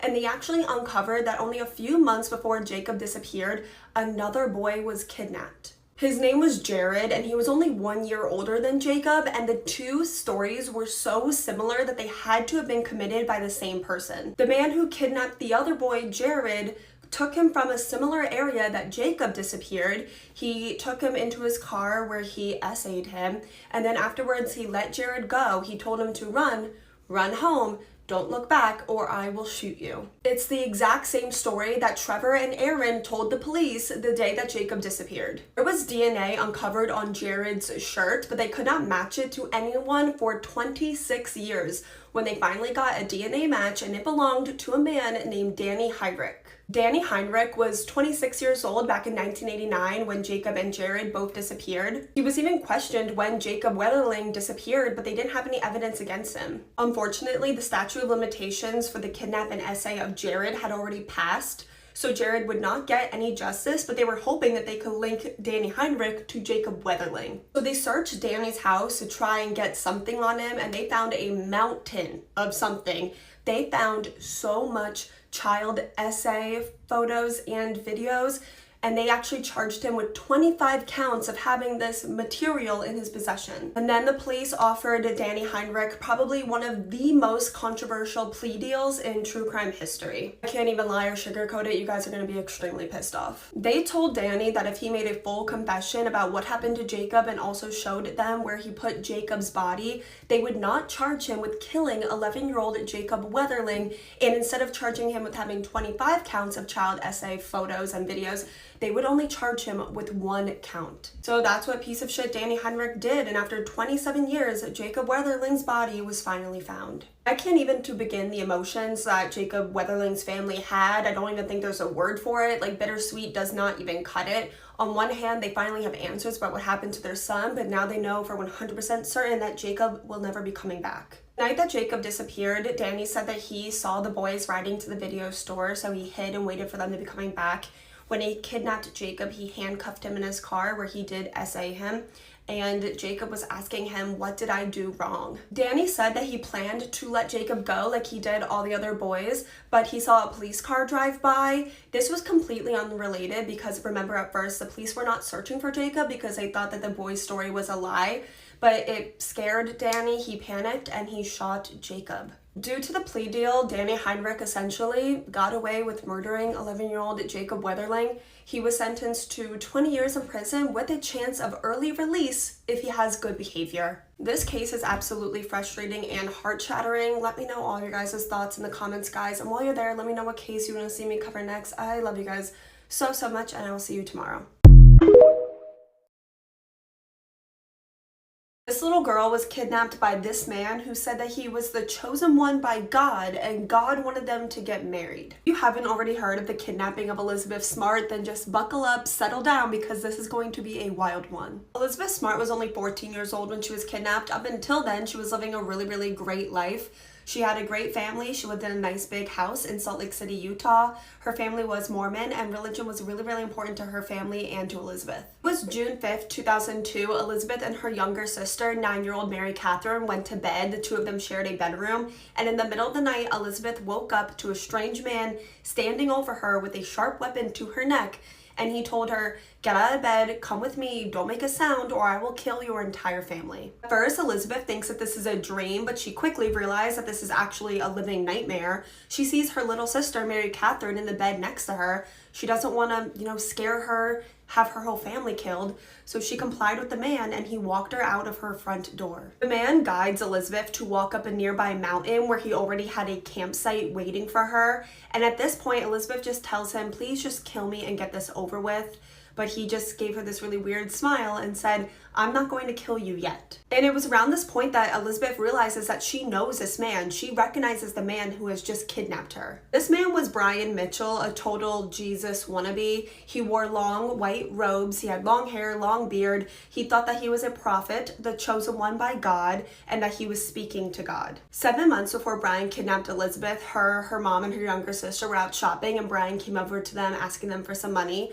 Not only did Elizabeth's mom give Brian money that day, but her parents also offered to give him a job and have him do some odd jobs around their house. I mean, how horrible, right? Her parents try to help out this man who's down on his luck, and he repays them by kidnapping their daughter. Well, back at their house, Elizabeth's younger sister, Mary Catherine, who she shared that bedroom with, turns out she was awake the entire time her sister was being kidnapped, so she runs to her parents' room to tell them what happened. They're frantic, obviously. They're searching the entire house, and that's when they found that the window in the kitchen, the screen had been cut, and that's how Brian got into their house. The police come, but they don't even treat it like a crime scene. They just let people walk all over the entire scene, just contaminating the entire thing. They question the little sister, and she tries to tell them everything that she can remember, but she also tells them that she knows the man's voice. She recognized the voice, but she couldn't remember where she had heard it from. Meanwhile, Brian has just made Elizabeth hike up this entire mountain. She's exhausted, to where he has a campsite waiting for her, and where his wife was also waiting for him and Elizabeth. Yes, this man is married to a woman who's just as messed up as he is. Her name is Wanda. She's also wearing a long robe. She has a headdress on. She makes Elizabeth undress in front of her and then put on one of the robes. Poor Elizabeth is just sitting on the ground and she's crying. Brian comes up to her and then performs some weird marriage ritual on her and then tells her that she is now his wife. This is all part of God's plan, and Elizabeth is the first of many wives he plans on kidnapping, essentially, before he essayed her for the first time. Brian then tied Elizabeth to a tree on a 20-foot leash, and he would keep her like that for weeks and weeks, barely feeding her or giving her any water. And the entire time that she's being held captive by these total freaks, his wife, Wanda, is jealous about how much attention Elizabeth is getting. Like, she's jealous of this 14-year-old girl. Like, she wants to be there being held captive and being essayed by her husband. And after being kidnapped by these sick individuals for 49 days, Brian tells Elizabeth that he plans on kidnapping her 14-year-old cousin named Olivia and also making her his wife. Brian attempted to break into Olivia's house, but was luckily stopped by Olivia's mother, who literally caught him cutting the screen of the window the exact same way he broke into Elizabeth's house. Brian did get away, and the families definitely believed that this was connected, but the police refused to believe that this had anything to do with Elizabeth's disappearance. After a few months of having Elizabeth in captivity, Brian and Wanda would bring her into town with them, the same city where they kidnapped her from, to help them beg for money as long as she was completely disguised. They even brought Elizabeth to a house party, which is super random, where this photo was taken of her. Even though Elizabeth was completely covered up except for her eyes when she went into town, there were times where she would be recognized because this case was huge and everyone knew who Elizabeth was and about her kidnapping. Like one time where they brought her to a library and the police were called because they said that Elizabeth Smart was here with these people in these robes, but the police only spoke to them for a couple minutes before leaving, and they never even told her parents about this potential sighting. At this point, it has been months since Elizabeth went missing, and the police are still looking for leads or suspects. They start looking at people that the family had hired to do work around the house, since they hired so many different people to do jobs, and those people will be familiar with like the layout and the family schedule. That's when the investigators first thought of Brian as a potential suspect because he had a criminal past.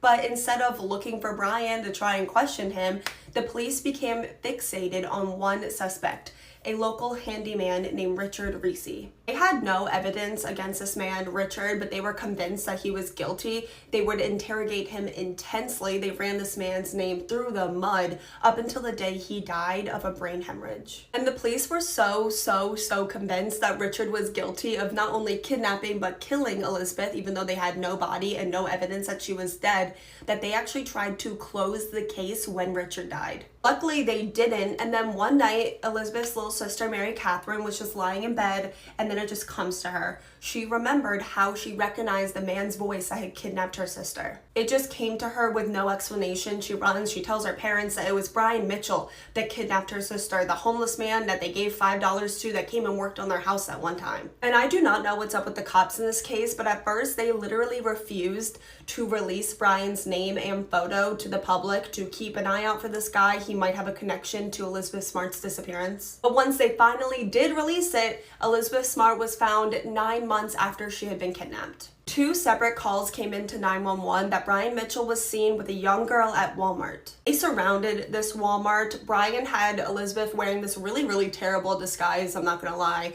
They had her in sunglasses and a really cheap wig. Brian and Wanda were arrested and Elizabeth could finally go back and be with her family. Wanda pled guilty but was released after serving only 9 years, you guys. She's out free right now, and last I heard she's actually living down the street from an elementary school. But Brian's trial took 8 years to start because he kept trying to play up the fact that he was crazy, and they could not determine for the longest time if he was even competent to stand trial. But when he did finally go to trial, Elizabeth, because she's so brave and so strong, she actually testified against him. He was found guilty and sentenced to life in prison without the possibility of parole. To this day, Elizabeth Smart is seen as such an inspiration to so many people.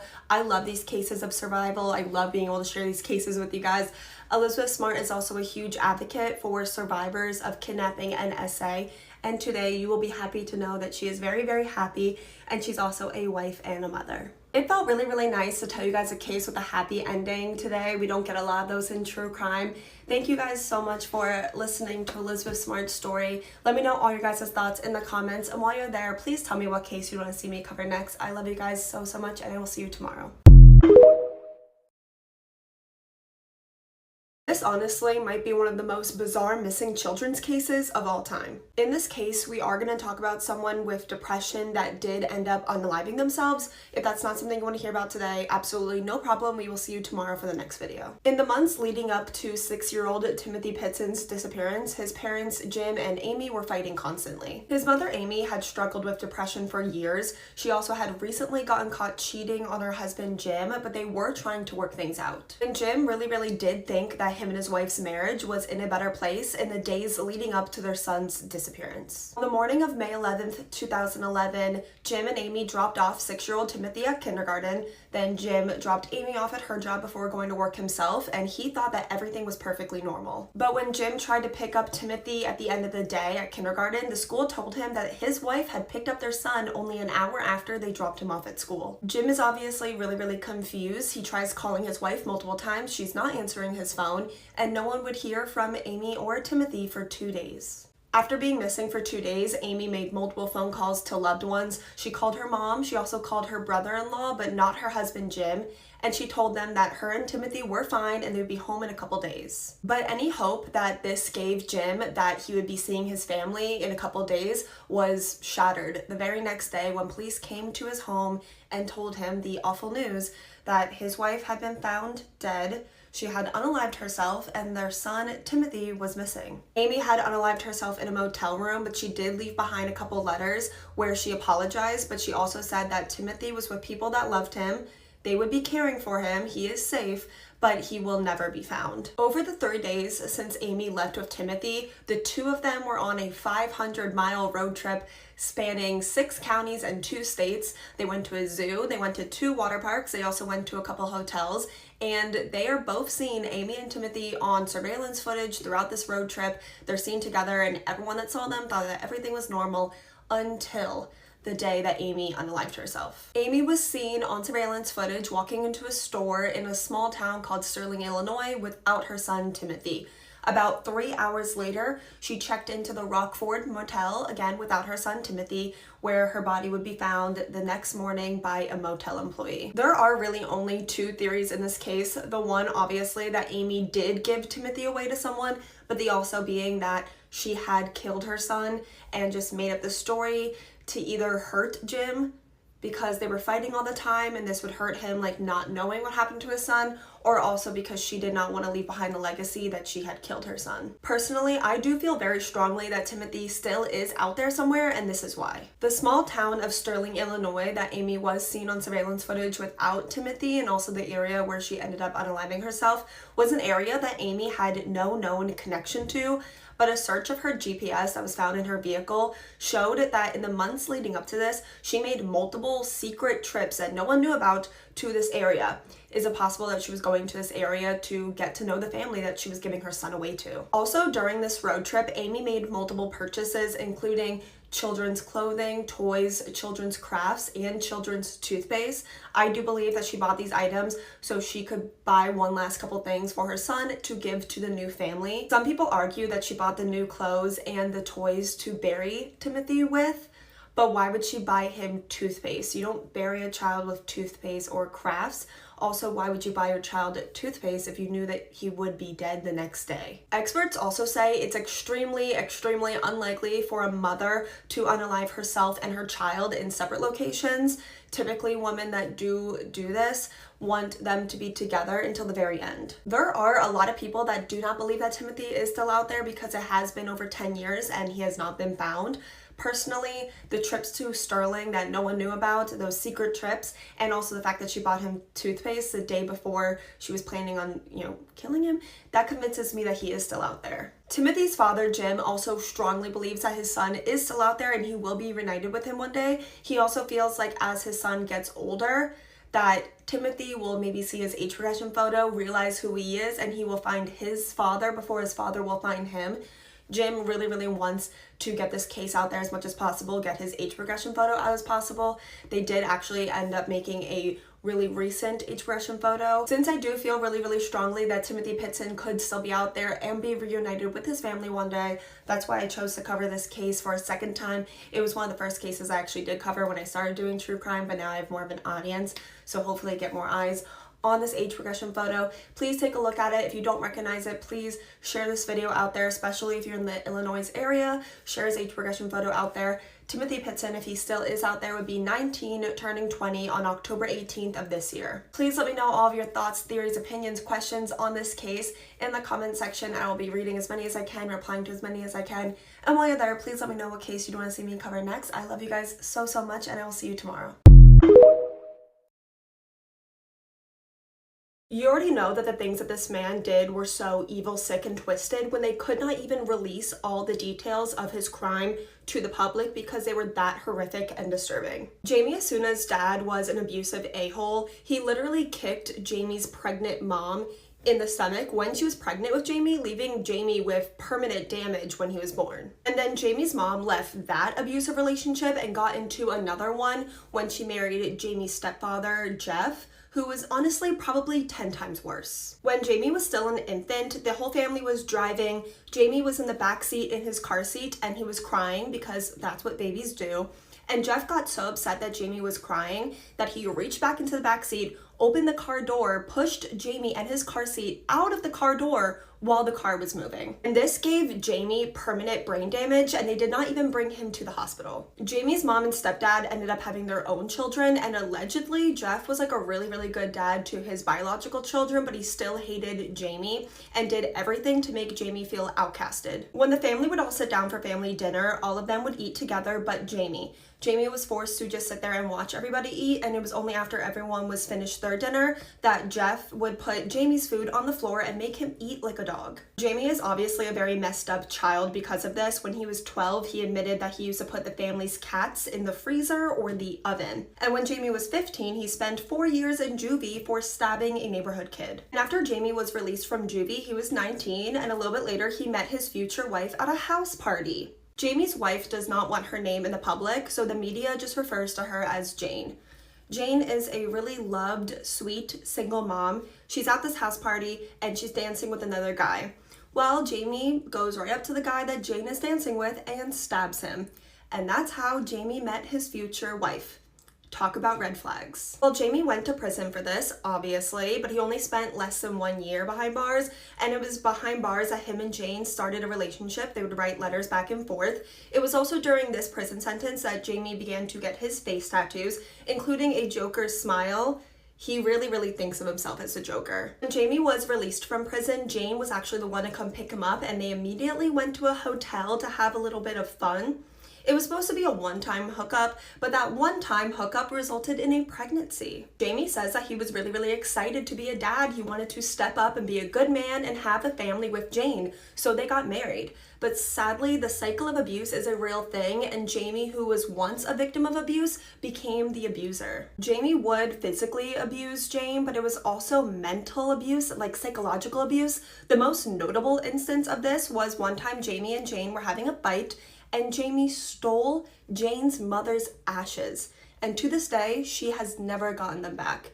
You have to be one sick, twisted individual to mess with someone's loved one's ashes. Jamie would spend some time in and out of prison for this, but he was never locked up for long. It was only ever a couple months. And he would always come back to Jane apologizing, saying he was a changed man, and then Jane would take him back, but the abuse would continue. It actually wasn't until Jamie put his hands on one of Jane's kids that she had enough. She dumped his ass, sent him back to jail again, but he was released again, and then once he was out of prison, he began to harass, stalk, and threaten Jane. He would call Jane all hours of the day, threatening her life, and would even show up at her house. So one day, it was actually only 8 days after Jamie had just gotten out of prison again for laying his hands on one of Jane's kids, that he called Jane again. She thought that it was going to be the same old song and dance, and she picks up, but this time Jamie just says, "I just killed someone at the Morocco Hotel," and hung up. Jane obviously calls 911 to report this because who wouldn't, but they did nothing. They never went to the Morocco Motel to see if this was true. It actually took 5 whole days after this phone call for a Morocco Motel employee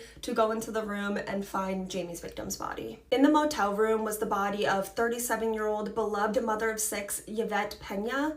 She is a stranger to Jamie to this day. A motive is unclear, but what he did to her was brutal. Actually, most of the details about what Jamie did to Yvette has never been released to the public because they are that disturbing and horrific. 5 days later, Jamie was found and arrested, but he denied any involvement. Behind bars awaiting trial, Jamie continued to torment his now ex-wife Jane by calling her all the time. He was calling CPS to try and get her kids taken away from her. He would send her letters that he had written in blood and even sent her a smashed up dead rat through the mail. It was this time in prison awaiting trial that he got the rest of his face tattoos. Jamie spent 5 whole years behind bars waiting for his trial to start, 5 whole years of claiming that he was innocent.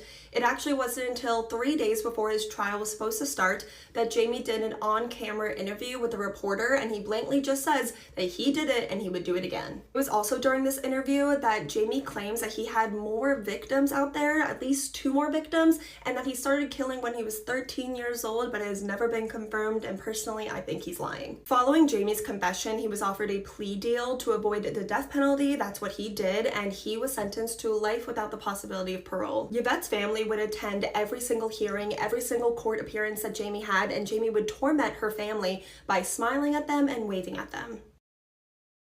Also, this one clip of Jamie while one of Yvette's loved ones are speaking, and I think I just have to play it for you now so you can see how messed up it is. I've sat in this courtroom more than a dozen times, and all I've seen was a smile. But I do hope that one day that Osuna will have sorrow and remorse.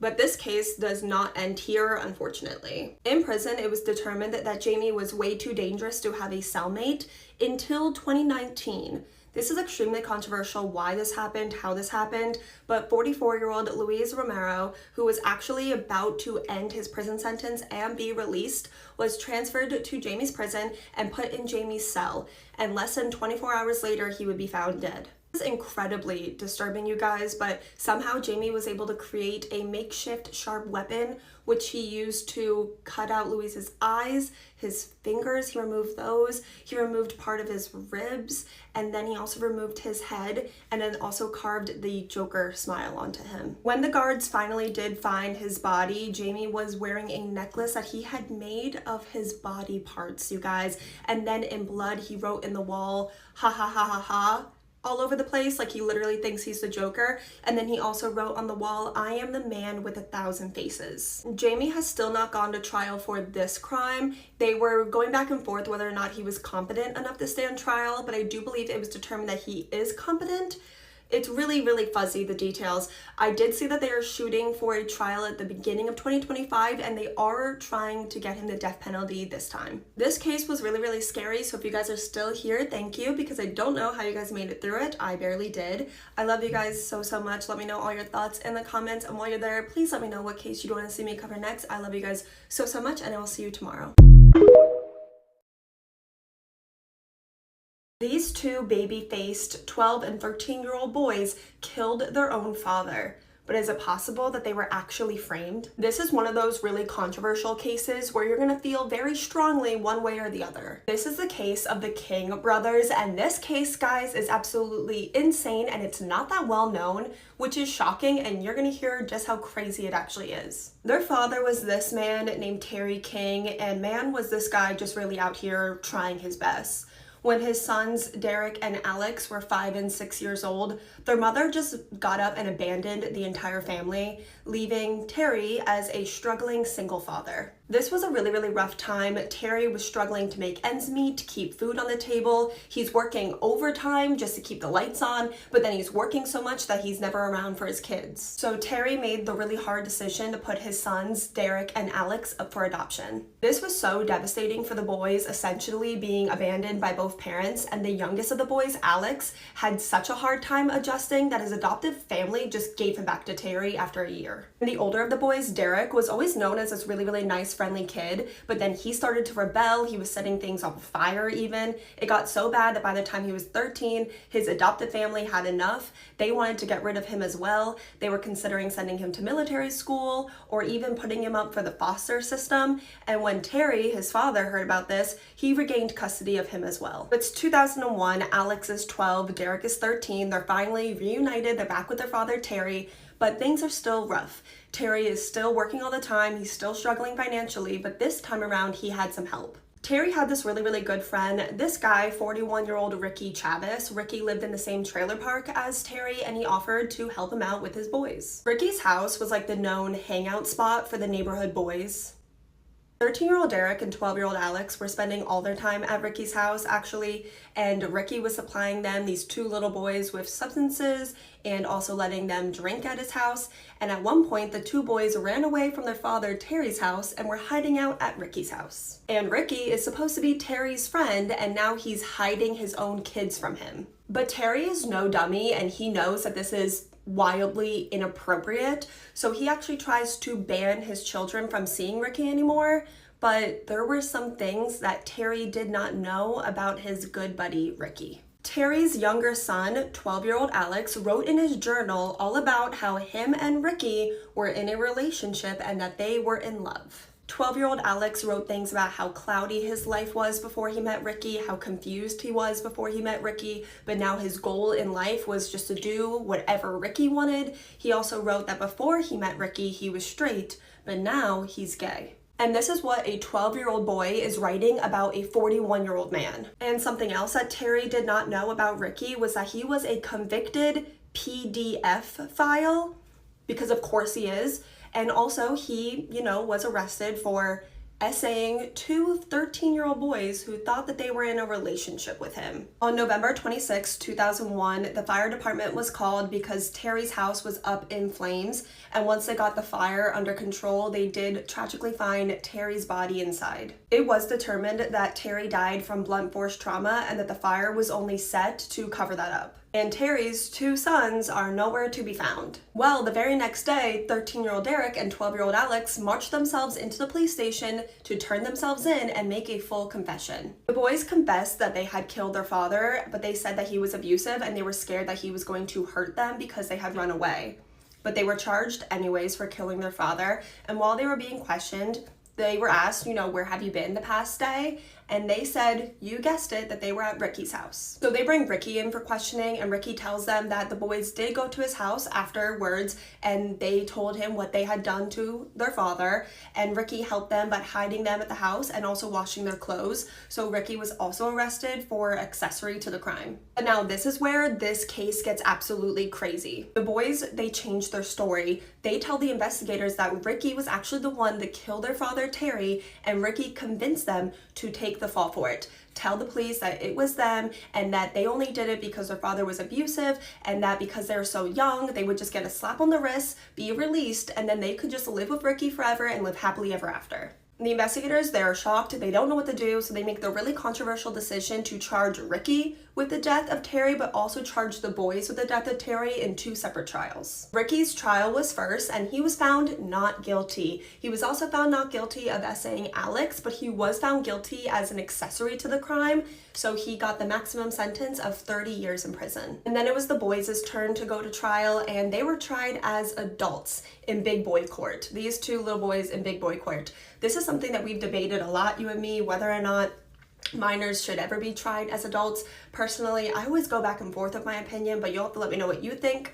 Ultimately, Derek and Alex were both found guilty of killing their father, Terry, and they were facing 22 years to life in prison. But you'll never believe this, immediately after the trial, some of the jury members went and spoke to the media, and they told the media that they actually thought that Ricky was guilty, but they only convicted the two boys because they were not totally sure. In the United States, if you're going to convict someone of a crime, you need to be 100% sure of their guilt, especially for a crime of this magnitude, and especially when two little boys are facing life in prison. This jury is so stupid, but the judge was forced to overturn that conviction, and they were going to go to trial again. But instead of redoing the entire trial, the boys were actually offered a plea deal. If they pled guilty to third degree, that they would receive a lighter sentence, and that's what they ultimately did. Alex served 6 years in prison and was released when he was 18 years old, and Derek served 7 years in prison and was released when he was 20. And both boys did admit afterwards that they lied about their dad abusing them, and they said that their father was a great dad.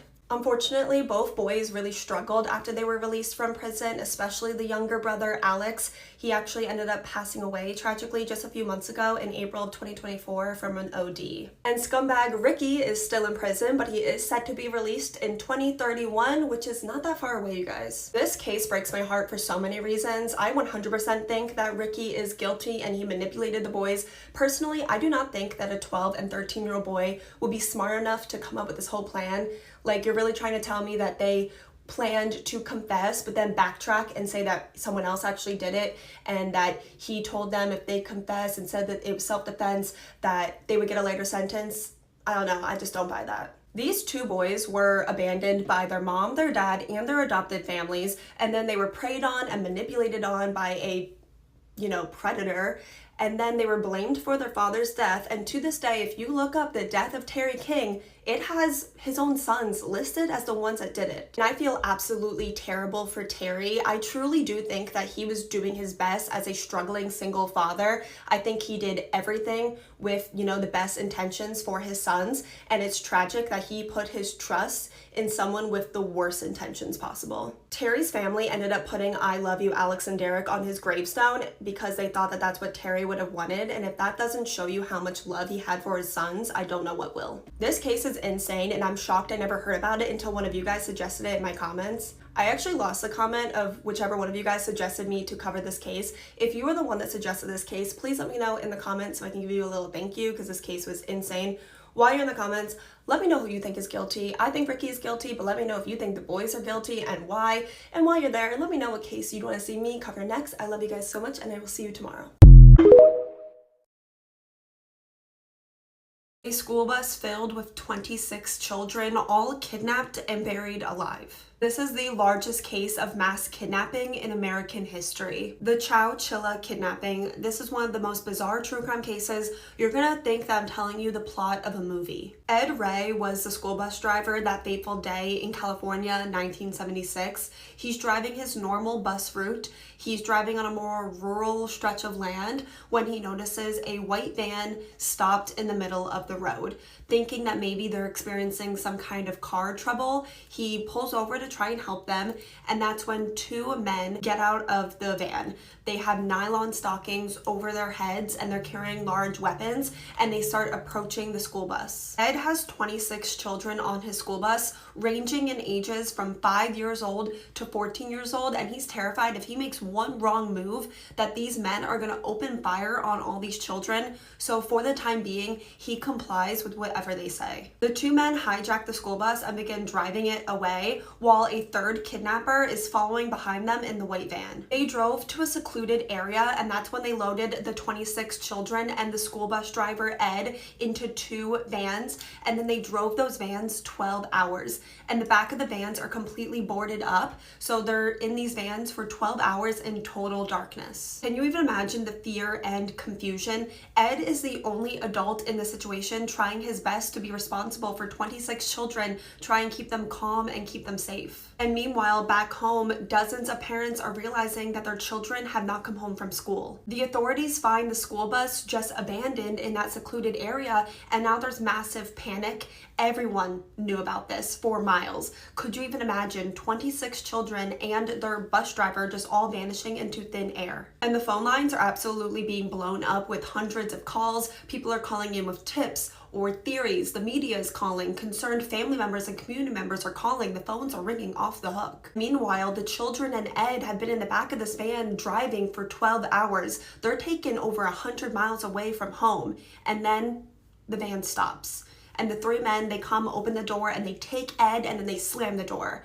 And then a while later, they go back and they take another child and then slam the door. And then a bit later, they go and take another child and they slam the door, and this continues. And the people, the children that are still left in the van, have no idea what's happening to their friends or if they're even alive. Luckily, they were all alive. The three kidnappers took them all, each one by one, asked them what their names were, then made them remove what they were wearing, and then directed them to climb down into a hole that they had buried underground. The three kidnappers had buried a small moving van underground, and it was small, 27 feet long, and now there's 27 people in it.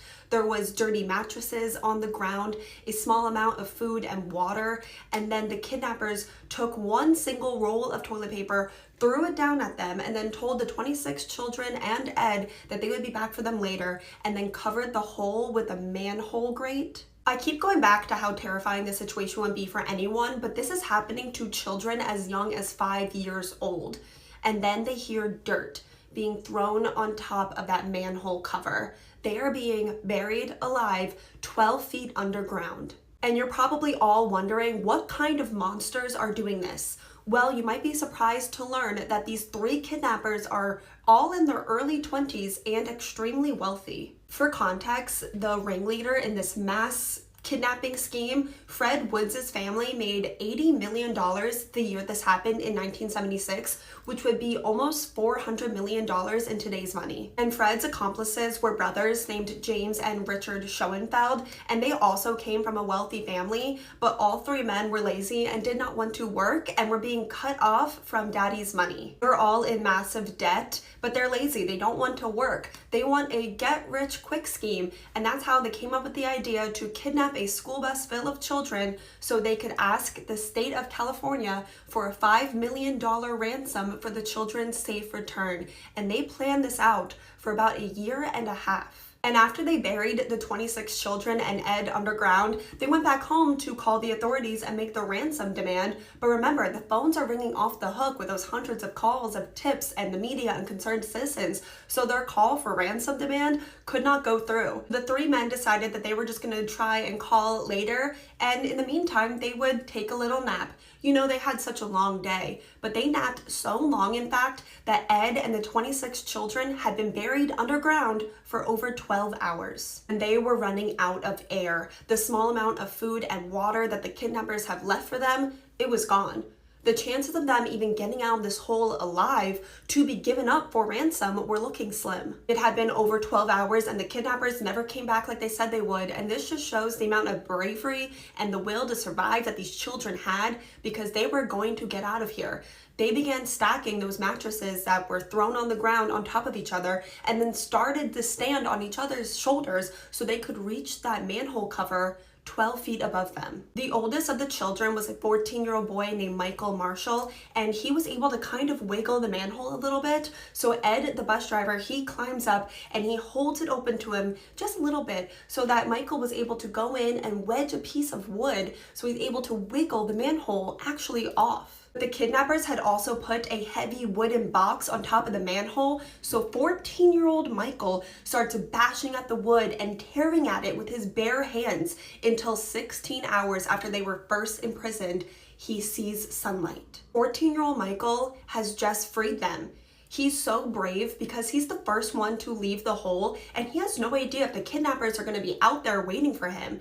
And then Ed lifts each child one by one to Michael until they're all free. All 27 of them are outside of the hole and now they're looking around and they're in the middle of nowhere. There's just rolling California hills surrounding all of them. They're in this like mining area. They actually have been buried under a rock quarry. And there was an employee at the rock quarry that was about to go home. His shift was over and he sees these 26 children and Ed just wandering around and realizes that they are the kidnapped children that everyone's been talking about. And when Dumb and Dumber finally wake up from their nap, they see on the news that, oh, all our kidnapping victims have been found alive. They tried to flee the country. It was actually extremely easy to identify that these men were the ones who did this because the rock quarry that they were all buried under, it belonged to Fred's father. And Fred had been seen by multiple employees digging holes at the rock quarry. And since Fred really only hung out with the Schoenfeld brothers, they were easy suspects. And their homes were just filled with evidence,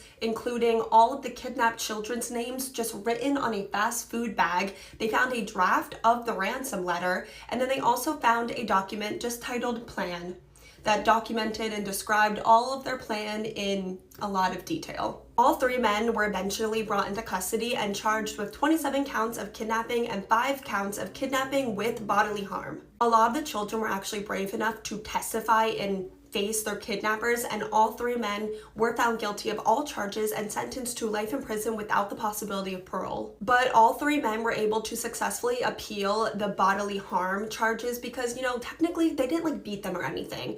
But all, or at least most of the children and Ed suffered with lifelong PTSD, trauma, anxiety, on top of the fact that they almost died down in that hole and they had to fight their way out to survive. But the court system decided that they did not count as bodily harm enough. So their sentences were all reduced to life in prison with the possibility of parole, and today all men have been released on parole. Richard was released in 2012, James was released in 2015, and Fred was released pretty recently in 2022. I know you guys are gonna have a lot of opinions, a lot of thoughts about this case. If you guys are still with me, thank you, because I know this was a long one. I'm gonna be reading all your guys' comments, replying to as many as I can. Let me know all your thoughts and opinions on this case. I know they'll be strong. And also while you're there, let me know what case you want to see me cover next. I love you guys so much. You have no idea, and I will see you tomorrow.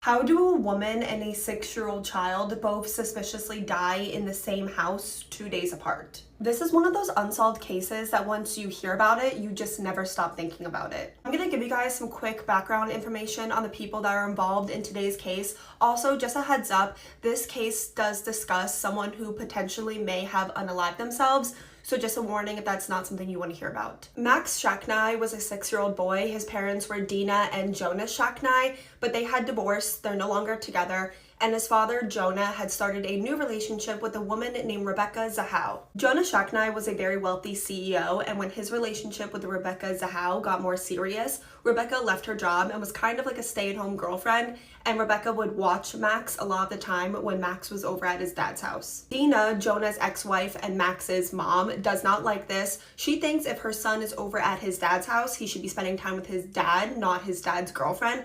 Also, Dina does not like Rebecca. She thinks that she's pretty much a gold digger. So this entire situation is filled with tension from like all sides. Going into July of 2011, Jonah, Max, and Rebecca were staying at Jonah's summer house, but this place was really like a summer mansion. This place was huge. And on this day, Jonah went to the gym, leaving his 6-year-old son in the care of his girlfriend, Rebecca, which he had done so many times before. But this time, it ended in tragedy. Rebecca said that she left the room for 1 minute to use the bathroom, and while she was in the bathroom, she heard a large crashing sound. So she runs out and she finds 6-year-old Max laying at the bottom of the stairs, completely unresponsive. I'm green screening, which I never do, but I think this will be the best way to show you guys what happened. Somehow, Max had gone over this railing, bringing this chandelier down with him. He was found laying, at the bottom of the staircase after going off this railing, and the chandelier was down with him, so he's just laying covered in the glass of the chandelier. How Max happened to go over the side of the railing, bringing the chandelier down with him, has never been explained because no one was around to see it. It's a mystery to this day. Rebecca attempted to give Max CPR as they waited for the ambulance to show up, but Max was in bad shape. He had severe brain damage, and by the time he was in the hospital, he was in a coma. Rebecca could be heard multiple times that day after this happened by multiple people saying, "Dina is going to kill me." Dina is Max's mom, if you don't remember, who hates Rebecca. Like family does in a family emergency, Jonah's brother Adam flew out immediately to support his brother and his nephew who's fighting for his life in the hospital. At this point, it had been 1 full day since Max was admitted into the hospital and he wasn't showing much improvement. So Adam and Rebecca, who don't really know each other, go back to Jonah's summer mansion to get some sleep while Jonah and Dina stayed with their son in the hospital. There would be a second tragedy in the same house that very same night. In the very early morning hours, Adam called 911 to report that he had found Rebecca's body and she had unalived herself. Her body was found outside her bedroom's balcony by a rope. Her ankles were tied up in rope. Her wrists were tied behind her back in rope in like really complex knots. There was a t-shirt wrapped around her head and stuffed into her mouth, and Rebecca was not wearing a single article of clothing. So this is the balcony that Rebecca was found outside of. This is outside of the house, and she's not wearing a single article of clothing. I've never heard of a woman or anyone unaliving themselves this way. Her wrists are tied behind her back. Her ankles are completely bound. This is bizarre, but it just gets weirder. Rebecca had 4 instances of head trauma. There was blood found throughout her room. There were signs that she may have been SA'd, possibly by a sharp weapon, and a sharp weapon was found in the house that was covered on bloods on all sides. The entire thing had blood on it. A neighbor also says that they heard a woman screaming for help in the middle of the night, but they didn't call 911. That's annoying. If you hear someone screaming for help in the middle of the night, please call 911. Probably the strangest detail in this entire case is a note that was found written on Rebecca's bedroom door in black paint that read, "She saved him, can you save her?" Like what? That sounds like something that someone in Criminal Minds or a horror movie would leave behind. What is that? It is also believed that that note was written by someone close to 6 feet tall. Rebecca was a shorter woman. She was about 5'3", but you know who was close to 6 feet tall?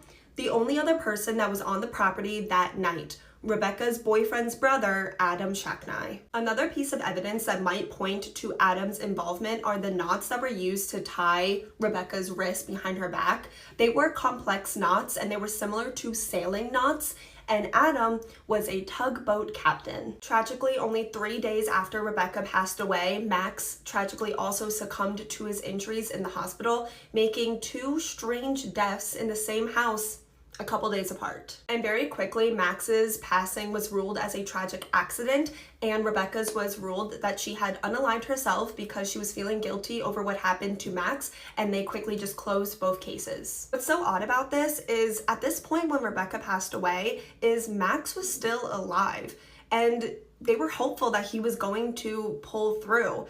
So why would she unalive herself if there wasn't really anything at that point to feel guilty for? Let me know what you think about that. That's just my thought process. Rebecca's family feels very strongly that this was foul play and Rebecca did not unalive herself, but also Max's mother, Dina, thinks that Max was also a victim of foul play. And actually, Rebecca's family and Dina both hired their own professionals to look into their loved ones' passings, and pretty much everyone that's looked at both passings, but especially Rebecca's, have said that, you know, this was foul play, there's something sketchy going on here.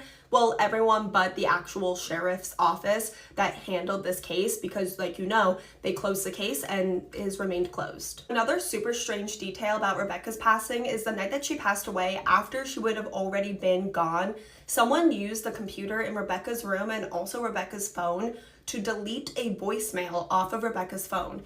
To this day, they never uncovered what this voicemail was. It's a huge unanswered question in this case. Rebecca's family actually took Adam Shacknai to civil court to hold him liable for Rebecca's death. This is different than criminal court because although Adam was found guilty in civil court, he won't, you know, like spend any jail time because it's civil court, like wrongful death, not criminal court. With the evidence that they had in civil court, Adam was held liable for Rebecca's death, which I find extremely interesting, but the sheriff's office just dismissed it and have not reopened the case. This case is so complicated. There's so much information. You could look into it for hours and hours and hours, and I suggest you guys do. I really want to know what you guys think about all of this. Do you think that Max was the victim of foul play? There is some evidence to suggest that the injuries that he had wouldn't have happened from the fall. There's also a lot of evidence that suggests that it was just a tragic accident. Also, really the only person in the house was Rebecca and also her younger sister. So why would Rebecca do something to Max? Also, do you think Rebecca was a victim of foul play or did she unalive herself?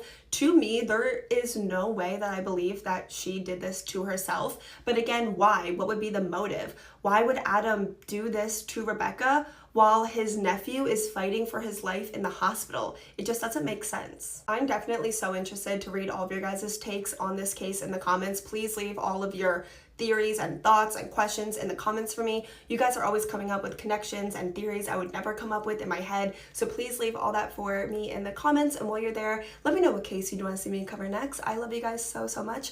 And I will see you tomorrow. And I do mean that. I know I did not post for 3 days. I've been a little sick. I'm so sorry, but I didn't really have a voice. So there wouldn't be anything for me to even say. But I'm feeling a little bit better. So I will 100% see you guys tomorrow. Love, love, love you so much. 3 little girls went to Girl Scout camp in the summer of 1977 and were killed less than 24 hours later. Lori Farmer was only 8 years old. She was the youngest of the girls. She knew that summer that she wanted to go to summer camp, but she couldn't choose between going to the YMCA camp or the Girl Scout camp, and it was actually her mother that urged her that she should go to the Girl Scout camp. Michelle Gousset was 9 years old. She had gone to the same Girl Scout camp the previous summer and was really excited about going to camp again this year. And Doris Milner, who went by Denise, was 10 years old. This would be her first time ever going to summer camp and she was super anxious about it. She actually told her mother right before camp that she did not want to go anymore, but her mother convinced her that she should go. What's What's super eerie is that the day that Denise left for camp, her 5-year-old sister asked her mom out of the blue about death and what happened to people when they die. Her mom tried to explain it, to her 5-year-old daughter, and then her daughter just says, "Mama, tomorrow everybody is going to die." And the very next night, Lori Michelle and her sister Denise were all killed. On June 12th, 1977, over 130 girls and their camp counselors all showed up to summer camp. They're all nervous and excited. All girls were separated into like 10 units, 10 campsites, and then they had like 8 or so tents that the girls would share. Each unit looked something like this. So you see there's 7 tents which the girls would share, and then this tent right here was the counselor's tent. And then this tent, tent 7, was the tent that Lori, Michelle, and Denise were sharing. As you can see, it's the farthest one from any of the counselors, and this building right here completely obstructed the view from the counselors to tent 7. This is so dangerous and upsetting and frustrating. If you take over 100 little girls into the middle of the woods, you should be able to see them at all times, or at least see their tents. The tents should have 100% been closer to the counselors. And I know you could argue that hindsight is 20/20 and they did not know that something awful was going to happen. But what if I told you that the camp was actually warned that 3 little girls would be killed at this camp? Before camp started, all the counselors were brought to the campsite for some on-site training, and a lot of really weird things started happening. A lot of the counselors started realizing that food was going missing and no one was fessing up that they're the ones that took the food. Also, their belongings, like their bags, looked like someone had gone through them. Some of their belongings were just missing completely, and then they found something straight out of a horror movie. 3 notebook pages were found at camp that just had the word "kill" written over and over again all over the pages, and then they also found a page that said, "We are on a mission to kill 3 girls in tent 1. I mean, what the hell, right? And then the camp just completely dismissed this as a prank, and none of the parents that were sending their little baby girls to this camp in just a few weeks were made aware of this. On the first night of camp, there was a terrible thunderstorm. Michelle, Lori, and Denise were all sharing tent 7. There was also a 4th girl that was meant to be in their tent, but last minute she was switched to another tent, a decision that ultimately ended up saving her life. In the middle of the night, between the hours of 1 and 3 a.m., multiple campers and camp counselors started to hear and see some really creepy, eerie things. Multiple campers and camp counselors heard the most bizarre noise. It was like a moaning, groaning noise. It kind of sounded like a human, but it also kind of sounded like an animal. One counselor, who was only 15 that heard the noise, kind of shined her flashlight out of the tent, but when the noises stopped, she just went back to bed. Some campers said that they saw in the middle of the woods, like off of their campsite, 3 lights that looked like they were from flashlights, and some campers were even woken up from flashlights being shined into their tents. And then around 3 a.m., some campers woke up to the sounds of screaming and someone calling out for their mama before the sounds all stopped completely. In the morning, one of the counselors was walking to the showers when she noticed a sleeping bag that was left outside kind of near the bushes. So when she got closer to the sleeping bag, she noticed that the body of 10-year-old Denise was stuffed inside. The counselor immediately runs to alert the other counselors and the owners of the camp. All the other little girls were moved to a different area and they distracted them with games while they did a head count to see who else was missing, if anyone else was missing, while police were brought to the area. And that's when they found the bodies of 8-year-old Lori and 9-year-old Michelle in the woods about 150 yards away from their tent. They were also in their sleeping bags. All girls were obviously gone. They were not wearing anything. They had been badly beaten, and there were signs that all of them had been essayed. I don't feel comfortable going into any more detail about how their bodies were found, but guys, it was absolutely horrific.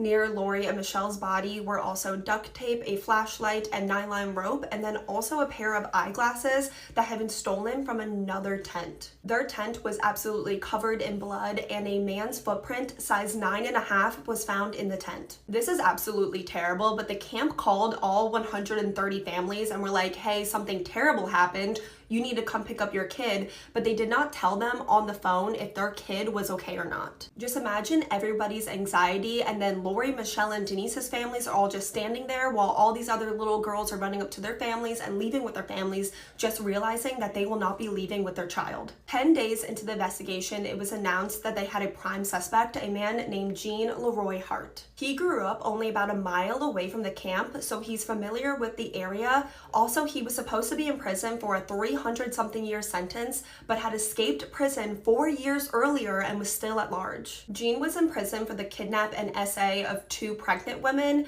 He also used the same duct tape and nylon rope in that crime that was found at the scene with Lori and Michelle's bodies. Also, the pregnant women said that while Gene was SAing them, that he made the most bizarre animal-like moaning and groaning, and if you remember, the counselors and campers said that they heard the exact same noises that night. Also, if you remember that a pair of eyeglasses had been stolen from another tent and then were left with Michelle and Lori's bodies, well, both of those pregnant women said that they wore eyeglasses, and Gene was super weird about it and wanted to try them on. They brought police dogs to the area, and those dogs led them to a cave that was only a couple miles away from the camp and only 100 feet away from where Gene grew up. It was clear that someone had been living in this cave, and in the cave they also found more items that had been stolen from camp and from the campers, so it's clear that whoever's been hiding out in this cave was responsible for this crime. In the cave, they also found 2 photos of different women, and they were able to confirm that Gene, when he was in prison, stole these photos from another prisoner.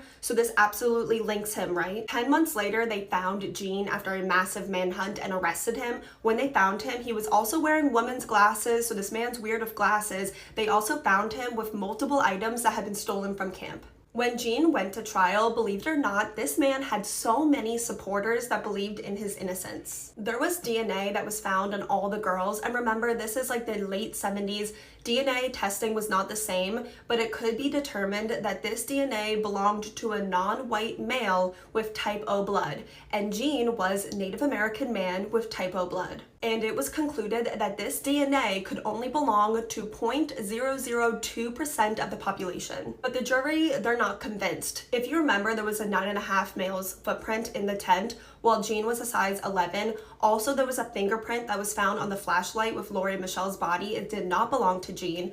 So after only deliberating for 5 minutes, the jury came back with not guilty. Lori, Michelle, and Denise's families are shocked and devastated, and then it only gets worse because all of Gene's supporters start loudly cheering for him. Could you imagine cheering in a trial for 3 little girls that have been killed? You're disgusting. Gene was sent back to prison to serve out his 300-something year prison sentence, but only 2 months later, after being found not guilty, he passed away in prison from a heart attack at the age of 35. His funeral was attended by over 1,300 people and is actually the largest funeral in that county's history. Investigators 100% believed that Gene was responsible, so they didn't really investigate further after this, and that's where this case stood for over 40 years until 2022, so not that long ago. With new DNA testing, it was confirmed that that DNA did 100% in fact belong to Gene. But since Gene was already dead, there wasn't really anything they could do at that point, but I do hope it brought some kind of peace to Lori, Michelle, and Denise's family. I've always believed, even before 2022, when it was confirmed that Gene was guilty all along. I mean, there was no doubt in my mind, but I've also always believed that this crime was committed by more than one person. I would find it really hard that he was be able to control 3 little girls. I mean, I know it's probably possible, but also if you remember, multiple witnesses saw 3 flashlights in the woods that night.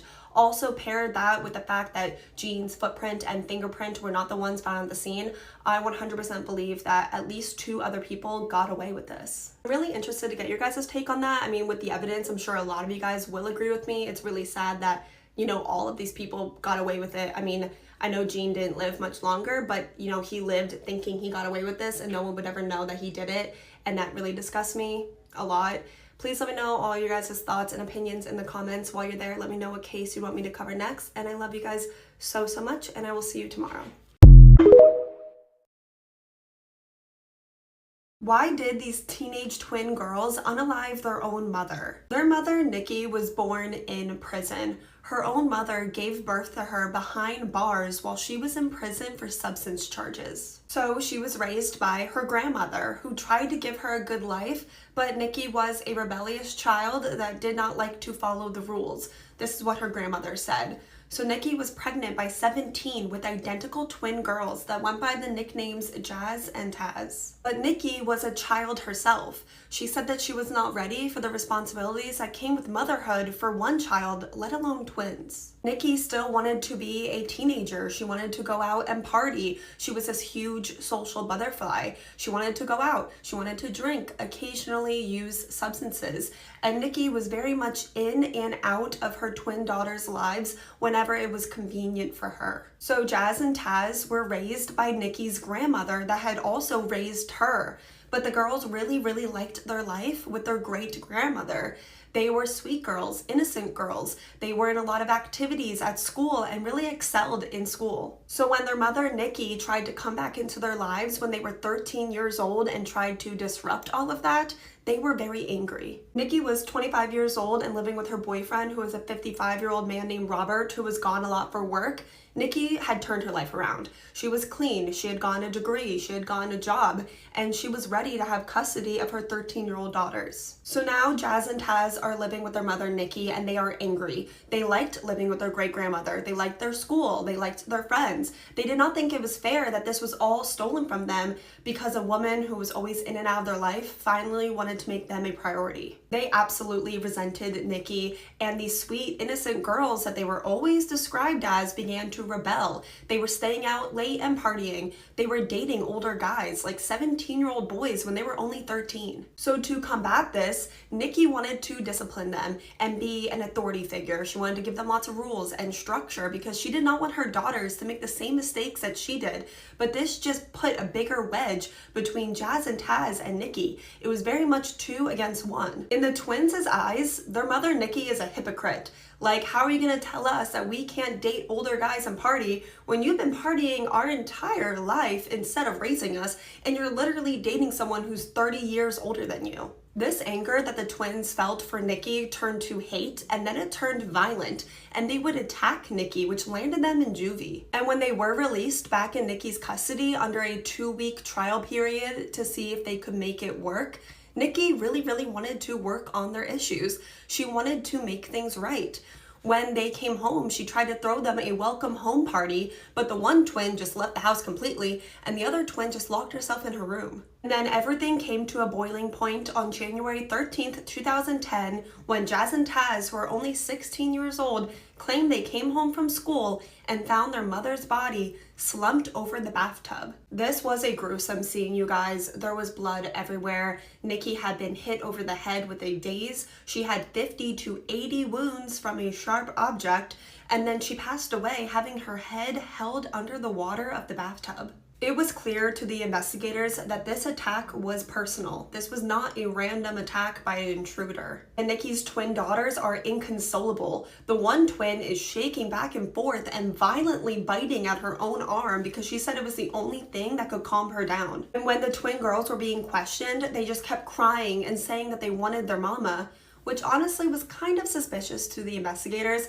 because both girls are saying that they want their mama, but neither of them really had anything nice to say about Nikki. Honestly, they had a lot of bad things to say about her. And they're crying, but there's no tears coming out. And also, both girls had a lot of injuries and cuts on their arms and hands, but without any solid evidence that they were involved, they just took photos of both their arms and hands and released them. And for months after that, Jazz and Taz just lived life as normal. They went to parties, they went to school, they were hanging out with their older boyfriends, going to prom. Until 4 months after Nikki was unalived and the investigators got that golden piece of evidence that they called it that incriminated the girls. Nikki's teeth perfectly lined up to the bite mark on the one girl's arm. When she said that she was biting herself to calm her down, she was really trying to cover up the fact that her mom bit her while her and her twin sister were unaliving her. They were arrested and both girls took a plea deal for a full confession. What they said happened that day on January 13th, 2010 is they did not want to go to school that day. And this broke out in a huge fight between Nikki, Jazz, and Taz. And in their own words, it got so violent that they felt like it was either them or Nikki. And after this vicious attack on their mother that ended with her life being taken, they just cleaned themselves off and went to school like nothing happened. With the plea deal, the twin girls, who were only 16 years old when they unalived their mother, were given 30 years in prison with the possibility of parole and early release in May of 2025.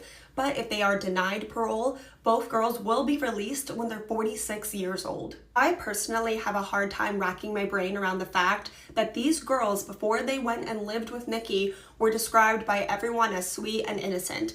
Those were the description words I kept seeing while researching this case. They were sweet and innocent. So if the girls were as sweet and innocent as everyone said, I just can't wrap my head around the fact that they committed this super violent crime. I feel like there's either something that we don't know, or the girls weren't always as sweet and innocent as everyone described them as, but you definitely have to let me know what you think about that. This is just my opinion, but I totally understand the resentment that Jazz and Taz felt with Nikki, but I do not think this crime was justified at all. And personally, 46 years old, they will be released one day. The latest they will be released is 46 years old, and that's a lot of life left to live. And if the girls were as sweet and innocent as everyone described them as, and then they just hated their mother, that they were able to snap and commit this truly violent crime, that scares me. But you're gonna have to let me know what you think about that. Definitely let me know all your thoughts, theories, questions, everything in the comments section. I read my comments all the time. I reply to as many as I can. And while you're there, let me know what case you want to see me cover next. I love you guys so, so, so much, and I will see you guys tomorrow. Also, one final note, I was getting absolutely roasted in my comment section of the video I posted yesterday because turns out Job Corps, the S and the P are silent. I had no idea, and I've been mispronouncing that my entire life. So thanks for letting me know. Imagine just living your entire life and then finding out when you're an adult that you've been a missing person for over 40 years. This is the case of baby Holly, who disappeared when she was like a year old and then was found alive over 40 years later. Her parents, Dean and Tina Klaus, met when they were 15 and 19 years old. They married quickly, married young, and less than a year after they were married, their daughter, baby Holly, was born. Shortly before Dean met his wife, Tina, he belonged to a religious group. He did end up leaving this group before he married Tina and had his daughter, Holly. But this will be important later because this religious group is actually something that starts with the letter C and ends in ULT. Dean, Tina, and their daughter Holly ended up leaving their family in Florida to move to Dallas, Texas because Dean had gotten this great new job. They drove Dean's mother's car to Texas. They were 21 and 17 years old, still really young with a new baby, but they seemed really happy in their new life. And Tina would frequently send letters to their families back in Florida, updating them on their lives, sending photos of baby Holly. But in October of 1980, those letters would suddenly stop. Their families were definitely worried, but try not to panic too much. But that would all change only a few months later when Dean's mother got a random phone call from a woman who called herself Sister Susan. She told Dean's mother that Dean and Tina had joined a religious group and they would be giving away all of their possessions. So she offered to give Dean's mother back the car that they had driven to Texas in exchange for $1,000. Now this is weird, and I'm sure you guys are thinking that this is kind of a weird thing, but Dean had joined one of these groups before, so his mother did agree to go meet Sister Susan to get her car back. So she met Sister Susan in a parking lot at midnight of all times. You can definitely tell that people weren't, as aware of stranger danger back in the 1980s. Sister Susan met up with Dean's mother in the parking lot. She also had a group of people with her, but none of them were Dean, Tina, or baby Holly. But as more and more time passed and neither Dean's family or Tina's family were hearing from them, they definitely got more and more worried. They did try to report Dean, Tina, and Holly as missing people, but this was not taken seriously because it all kind of checked out that they joined this religious group. He had done it before, and then she did get her car back. But what their families did not know when they tried to report their loved ones missing is that Dean and Tina's body had already been found. In January of 1981, so around the exact same time that Dean's mother was getting her car back from Sister Susan, Dean and Tina's bodies were found 250 miles outside of Dallas, so like 250 miles away from where they lived. They were found in a rural area outside of Houston in the woods. They had both been tragically unalived, and it appeared that Dean passed away trying to protect his wife Tina. But the investigators somehow did not make a connection between these two bodies that were found and then the missing Dean and Tina.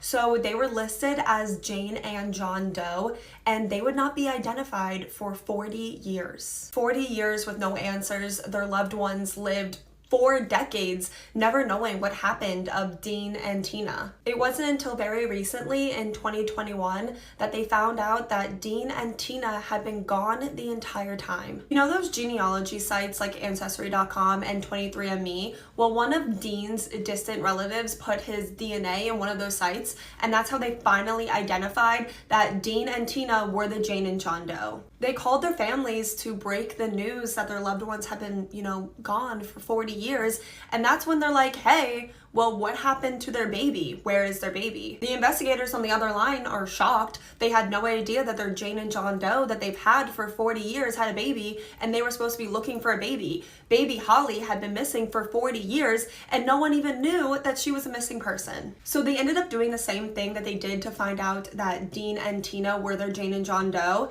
and by a stroke of luck, they found baby Holly still alive on June 7th, 2022, which coincidentally would have been her father, Dean's 63rd birthday. She was a 42-year-old woman. She was a mother of 5 with 2 grandchildren. Could you even imagine being in your 40s and finding out that your parents were unalived and you've been a missing person for 40 years? So all the way back in the 80s, baby Holly was dropped off at a church in Arizona by a group of barefooted women in white robes that said that they belonged to a religious group. The woman had Holly's birth certificate. They gave that to the church. They also gave them a note that was allegedly written by Dean and Tina waiving the parental rights of baby Holly. Well, the pastor that belonged to the church that baby Holly was dropped off at, him and his wife had been praying for a long time for a little baby. So they ended up adopting baby Holly. They gave her a wonderful life. They had absolutely nothing to do with, the disappearance and the deaths of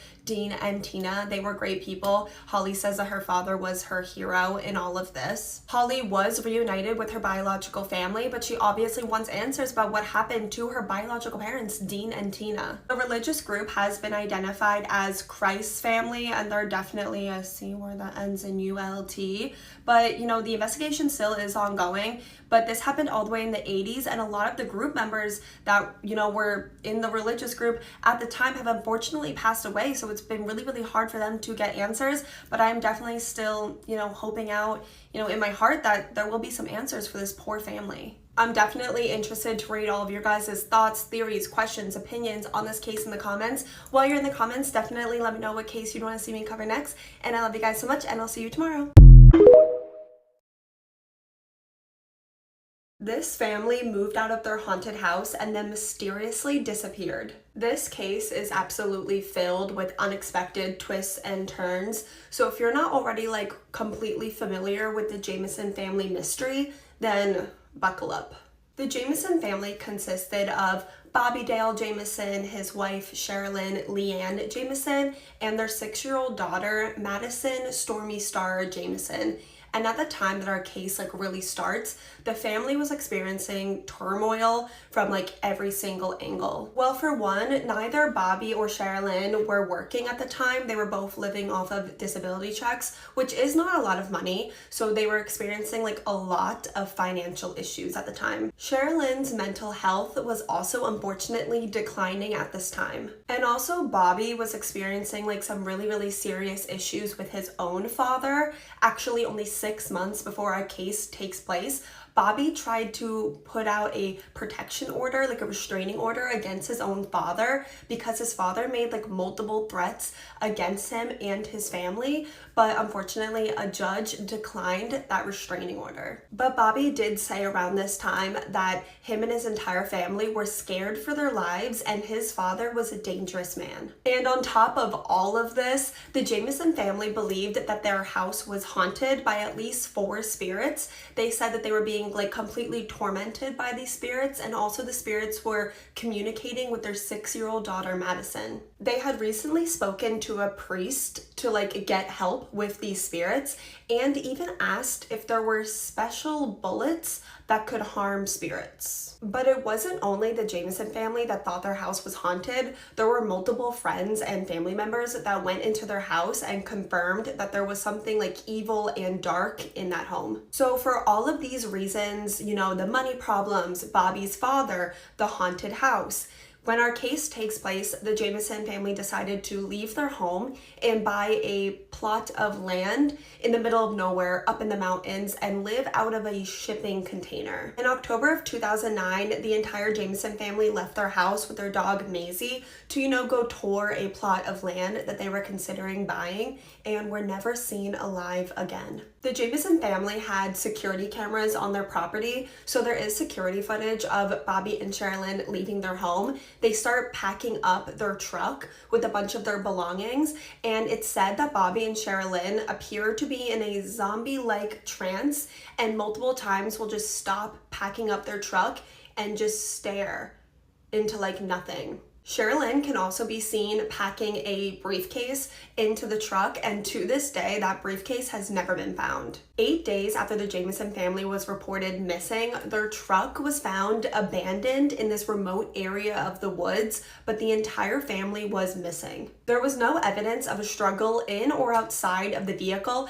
and all of their belongings but that briefcase were found in the vehicle, including like their valuable items, a GPS, both of their cell phones, Bobby's wallet, and Sherilyn's purse. But probably the two most strange things that were found in the vehicle were $32,000 cash stuffed under the driver's seat, and the family's beloved dog Maisie was still in the car. Maisie was severely dehydrated and malnourished, but miraculously still alive. To me, this proves that the family either did not leave the car on their own free will, or if they did, they thought that they were going to be right back. I always find myself going back to the $32,000 in cash that was stuffed under the driver's seat. For one, who has that much cash? Why would someone have that much cash? And for a family that was apparently experiencing like severe money problems, where did the money come from? To this day, where the money came from has never been explained, and even their own family members have no idea where the money came from. A huge air and ground search was done to find the Jamison family. It was actually one of the largest in the state's history, but unfortunately, nothing would be found for over 4 years, when in 2013, the partial remains of Bobby, Sherilyn, and Madison were all found deep in the woods, less than 3 miles away from where their truck was found. All of the family members appeared to be face down in the dirt and were lined up side by side. Unfortunately, a cause of death could never be determined, and to this day, this case remains unsolved. There is so much to unpack here, so we're gonna jump straight into some of the main theories about what happened to the Jamison family. The first theory being that the Jamison family parked their car and left to go on maybe like a little hike and got lost and unfortunately succumbed to the elements. This theory doesn't make sense to me for a few reasons. The first one being that they didn't bring their GPS or their cell phones to go on a hike. This was an area they weren't familiar with, and I just feel like that would be something they would do. Also, the fact that they left their dog Maisie in the car. Dogs like to go on hikes. Also, like you remember, Bobby was on disability because he was experiencing chronic back pain. I don't think he would go on this long hike in the first place. Also, the way that the bodies were found, all of them face down, lined up, points to me personally that there is definitely some kind of foul play involved. Which brings us into our next theory, that either one or both parents unalived their family and then themselves. You know, sometimes mental health problems and financial problems can have tragic consequences. Also, there was a flower that had been picked and left with Madison's body, which could be a sign of maybe a parent's remorse or guilt. Also, in the Jamison family truck that was found abandoned, there was an 11-page letter that Sherilyn had wrote Bobby that had mentions of divorce and also death. but there was no weapon that was found at the scene where the bodies were found. So personally, that points away from this theory for me. Also, their loved ones feel very strongly against this theory. The next theory is that Bobby's father had something to do with this, that he was involved. You know, there was that protection order that was made against him by Bobby 6 months before this happened. Also, he had threatened, you know, Bobby and his family, but allegedly Bobby's father had an airtight alibi. He was also an older man, so they don't think that he could have physically done this even if he wanted to. The next theory about what happened to the Jamison family is that it involved substance use or a substance deal gone wrong. If the Jamison family was using or buying or selling substances, that could explain all of that money, the $32,000 that was found stashed in their car that no one knows where they got it. Substance use could also explain the strange behavior that the Jamison family was experiencing. You know, the paranoia, thinking their house was haunted, and that zombie-like trance that they were seen in when they were packing their car. And we haven't even fully discussed the fact that the Jamison family was trying to leave their life to raise their daughter out of a storage container, like one of these. That's pretty odd. There's also that missing suitcase that they were packing in their car that to this day has never been found. It's definitely possible that that suitcase was either filled with more money or maybe even substances. The investigators on this case have said that there's absolutely zero evidence that points to this theory. Also, their loved ones are adamant that they did not use substances, and even if they did, they said that they would have never put 6-year-old Madison in a dangerous situation like that. That brings us to our last theory, that the Jamison family was kidnapped and killed by someone else that we haven't discussed, whether that's someone that they did know or just a stranger. This also takes us to the biggest piece of evidence for me personally, that this involved foul play. Bobby's cell phone that was found locked in their truck when their truck was found was used multiple times 3 and 4 days after the family disappeared. There was also this really infamous photo of Madison that was taken the day the family disappeared on Bobby's cell phone. People believe that Madison looks extremely uncomfortable in this photo. They were also able to track where this photo was taken, and it was taken like deep in the woods away from where their bodies was found. Is it possible that this photo was taken by whoever did something to the Jamison family? You're definitely gonna have to let me know what you think about that. For me, a majority of the evidence definitely points that there's foul play of some kind. It's just so hard to lock into a theory because there's so many leads that point in like every direction. Please let me know if you liked today's video format where we talked about an unsolved case and then dissect and brainstorm all of the possible theories. Definitely also let me know which theory you believe the most, and you know, all your opinions, thoughts, theories in the comments, and definitely which case you want to see me cover next. I love you guys so much, and I will see you tomorrow. I have always felt like the most chilling and intriguing true crime cases are ones where the victims are able to solve their own murders. Like a devoted father that is secretly able to record his own murder. Or a beloved pregnant teacher that sends her sister a photo of the location where her body will soon be buried. In this gripping true crime docuseries, these are the stories that are told. The victims that in their final moments leave behind unconventional breadcrumbs and haunting clues that will break the case and solve their own murder. If you want to hear more about these victim stories, you are definitely going to need to check out How I Caught My Killer, that is streaming right now on Hulu.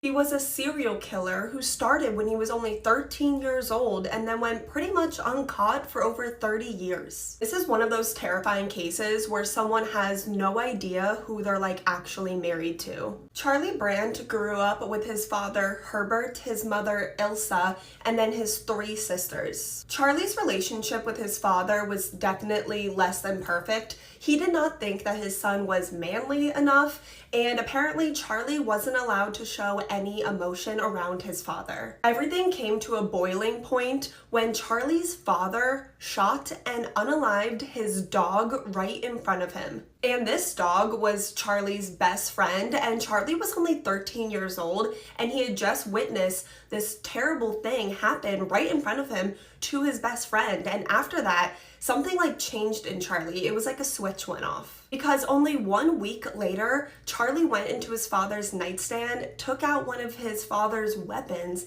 and opened fire on both of his parents. And it's even more devastating because Charlie's mother, Ilsa, was 8 months pregnant. And then when Charlie thought that both of his parents were gone, he went into his older sister Angela's room and attempted to unalive her as well. Luckily, Angela was able to outsmart and escape her brother, and miraculously, his father was still alive after being shot 3 times by his own son and was able to call 911.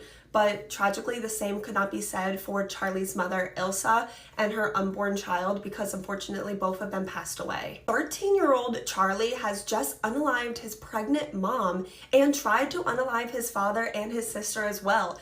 But it was determined by 2 psychiatrists that Charlie had no mental problems. And after only spending 1 year in a hospital, Charlie was released. Yeah, you heard that right. He spent only 1 year in a hospital receiving little to no mental treatment because they did not think he was mentally ill in the first place. And after Charlie was released, he just went back living with his dad and his siblings like nothing happened.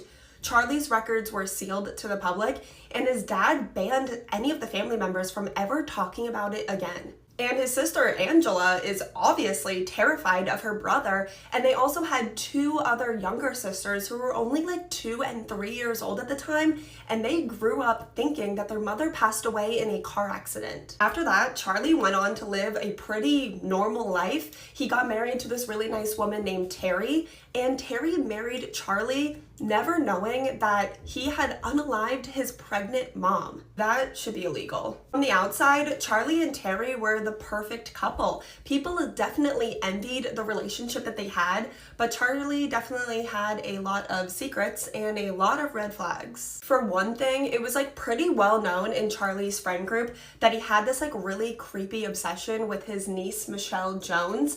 Charlie would also make these really weird jokes to his friends about unaliving women and removing their hearts.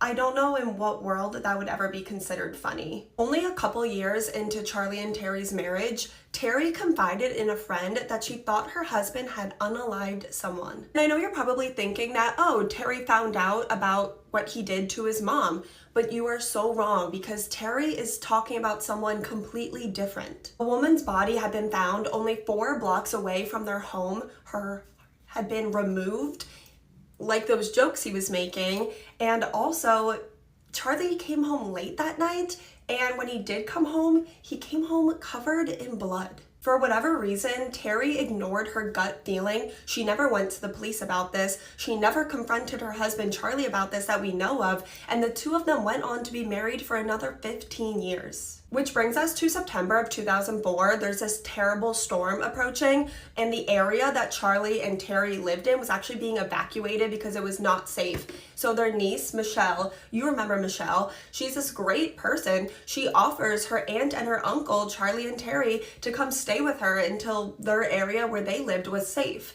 But her uncle, Charlie, had a sinister plan and these sinister motives for this trip.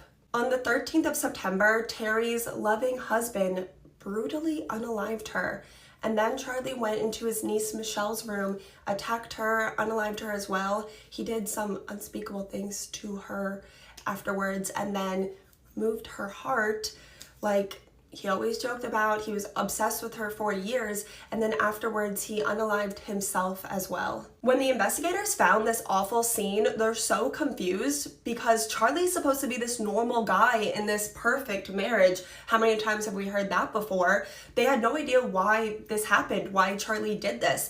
And that's when his sister, Angela, was finally able to admit what Charlie did to her, her dad, and her pregnant mom so many years before. And this is actually when their 2 younger sisters, who remember were only 2 and 3 when this happened, they were in their late 30s now, and finally found out what actually happened to their mom. Could you even imagine being in your late 30s and realizing that everything you thought about your life and your family was a lie? Investigators started to think that there was probably no way that Charlie committed that crime when he was 13 and then 35 years later committed this crime. They were sure there had to be some more victims, so they actually started looking into cold cases with similar details, like hearts being removed, and they found 26 victims that could be linked to Charlie, including that woman that Terry suspected her husband had unalived. That woman from 15 years ago that was found 4 blocks away from their home. They were able to confirm that Charlie did do that. Michelle and Terry's families are rightfully furious that they were never made aware of who Charlie really was, and many people believe that when Terry married Charlie, she should have been made aware of his sealed records, but you're gonna have to let me know what you think about that. This case scares me so much because you can be married to someone for years and never know who they really are. The case of the Menendez brothers is one of the most controversial true crime cases to this day. These two young men did kill their parents, but whether or not they're victims or cold-blooded killers has been highly debated for decades. The Menendez family appeared to be picture perfect. They were extremely well off financially and lived in this big, beautiful mansion in Beverly Hills. The father, Jose, was an extremely successful CEO. His wife, Kitty, was seen as a devoted wife and mother.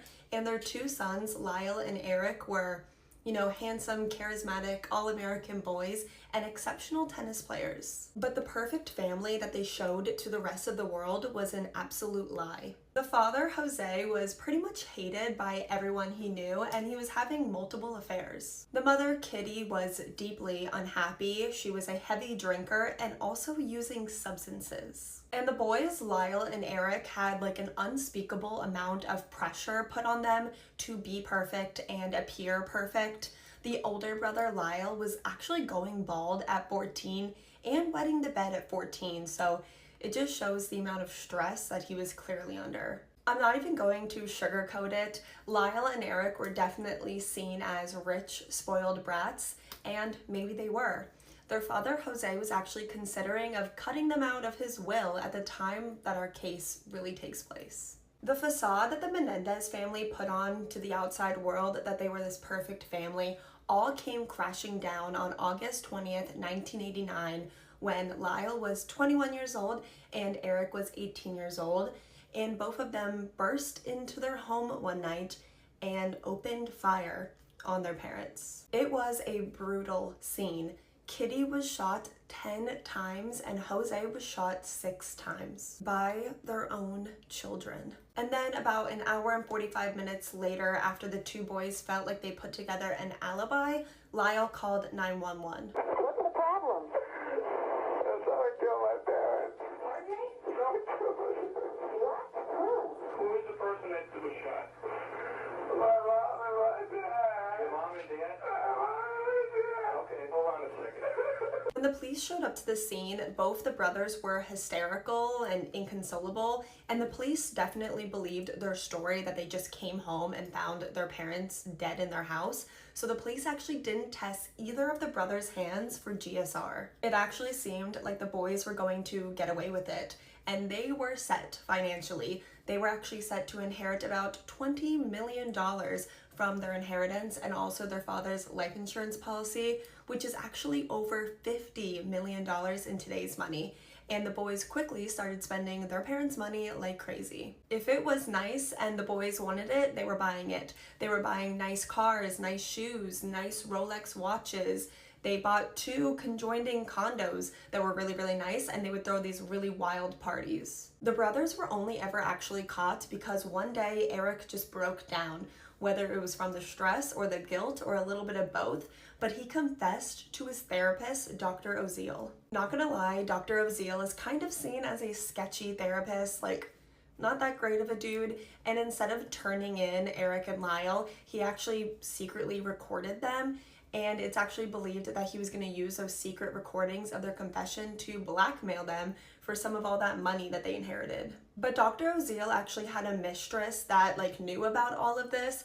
Definitely some weird pillow talk, but she turned in Eric and Lyle for the murder of their parents. The boys were both arrested and set to go to trial, and that's when it first came out that Lyle and Eric killed their parents not for financial gain, but in self-defense after a lifetime of abuse at the hands of both their father and their mother. They do claim that both of their parents abused them, but that most of the really traumatic abuse came from their father, Jose, but that their mother, Kitty, knew about it and just didn't do anything, while their father psychologically abused them, physically abused them, and SA'd them for years. During their trial, both of the brothers took the stand and testified in gruesome, horrifying detail of the SA that they endured at the hands of their own father.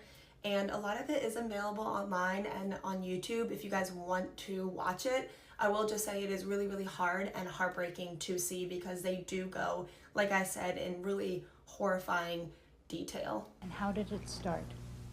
Just started with, after sports practices, he would massage me. I just told him that I didn't want to do this and that it hurt me. The trial was even broadcasted live in its entirety. It was a media frenzy, a public circus. Literally everyone was talking about it. Everyone had an opinion. And honestly, the public had really little sympathy for the two boys. They were definitely not widely believed either. At this point in the early 90s, boys and men being SA'd wasn't really something that we talked about. And they were mocked. Really, they were mocked. They were even mocked in a really famous skit that they did on SNL. But most of the people that actually knew the Menendez family and Eric and Lyle supported Eric and Lyle. Actually, 51 people testified about how cruel their father, Jose, was, and that many of them knew that they were being physically abused, and some of them even testified that they knew that the boys were being SA'd for years. Ultimately, the jury was actually split, deadlocked. They were actually split by gender, which does not surprise me at all. All of the women jurors wanted to acquit the boys, while all of the men jurors wanted them to be found guilty. So they had to have a second trial, and this time the judge said that he didn't really want the boys to talk about their SA as much. So this time the boys were found guilty and sentenced to life in prison without the possibility of parole. This is extremely controversial and highly debated to this day, and a lot of people don't really think that they got a fair trial. There are a lot of people that to this day believe that the boys were lying about the abuse and it was just a defense strategy and that the boys really killed their parents because they wanted all of their money.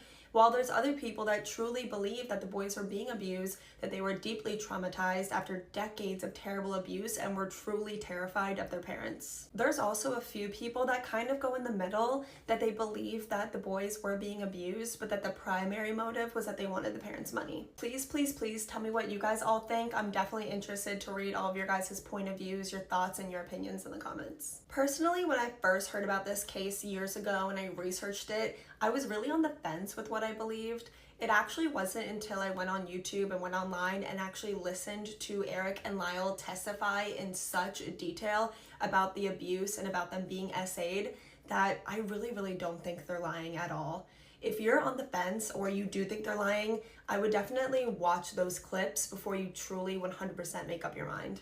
The brothers were actually denied to be in the same prison for 22 years, and it was really hard on both of them because they were so close, but they were reunited in the same prison in 2018. Very recently, some new updates and some new evidence has come out that might actually prove that Lyle and Eric have been telling the truth the entire time. Very recently, one of Eric and Lyle's cousins was going through like her storage and actually found a letter that Eric sent her family 8 months before his parents died that documented the abuse and also how terrified he was of his father. Also, another man has recently come out that said that Jose was also SAing him when he was 14 and 15 years old. There are many people that are hopeful that these new updates and new evidence could actually change Lyle and Eric's conviction from first degree to manslaughter, so they could be released actually on time served. This was all really coming out in the public back in March, so only a couple months ago, but I haven't really seen anything else since,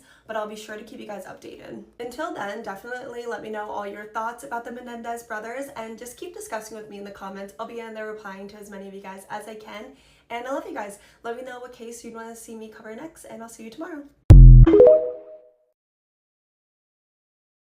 This terrifying woman killed her boyfriend and then tried to feed him to his own children. I promise you that your jaw is going to be on the floor the entire time during this case. Catherine Knight came from a very, very small farming town in Australia where the primary job source was a slaughterhouse. That is going to be very important later on. Her home life was really, really toxic and violent.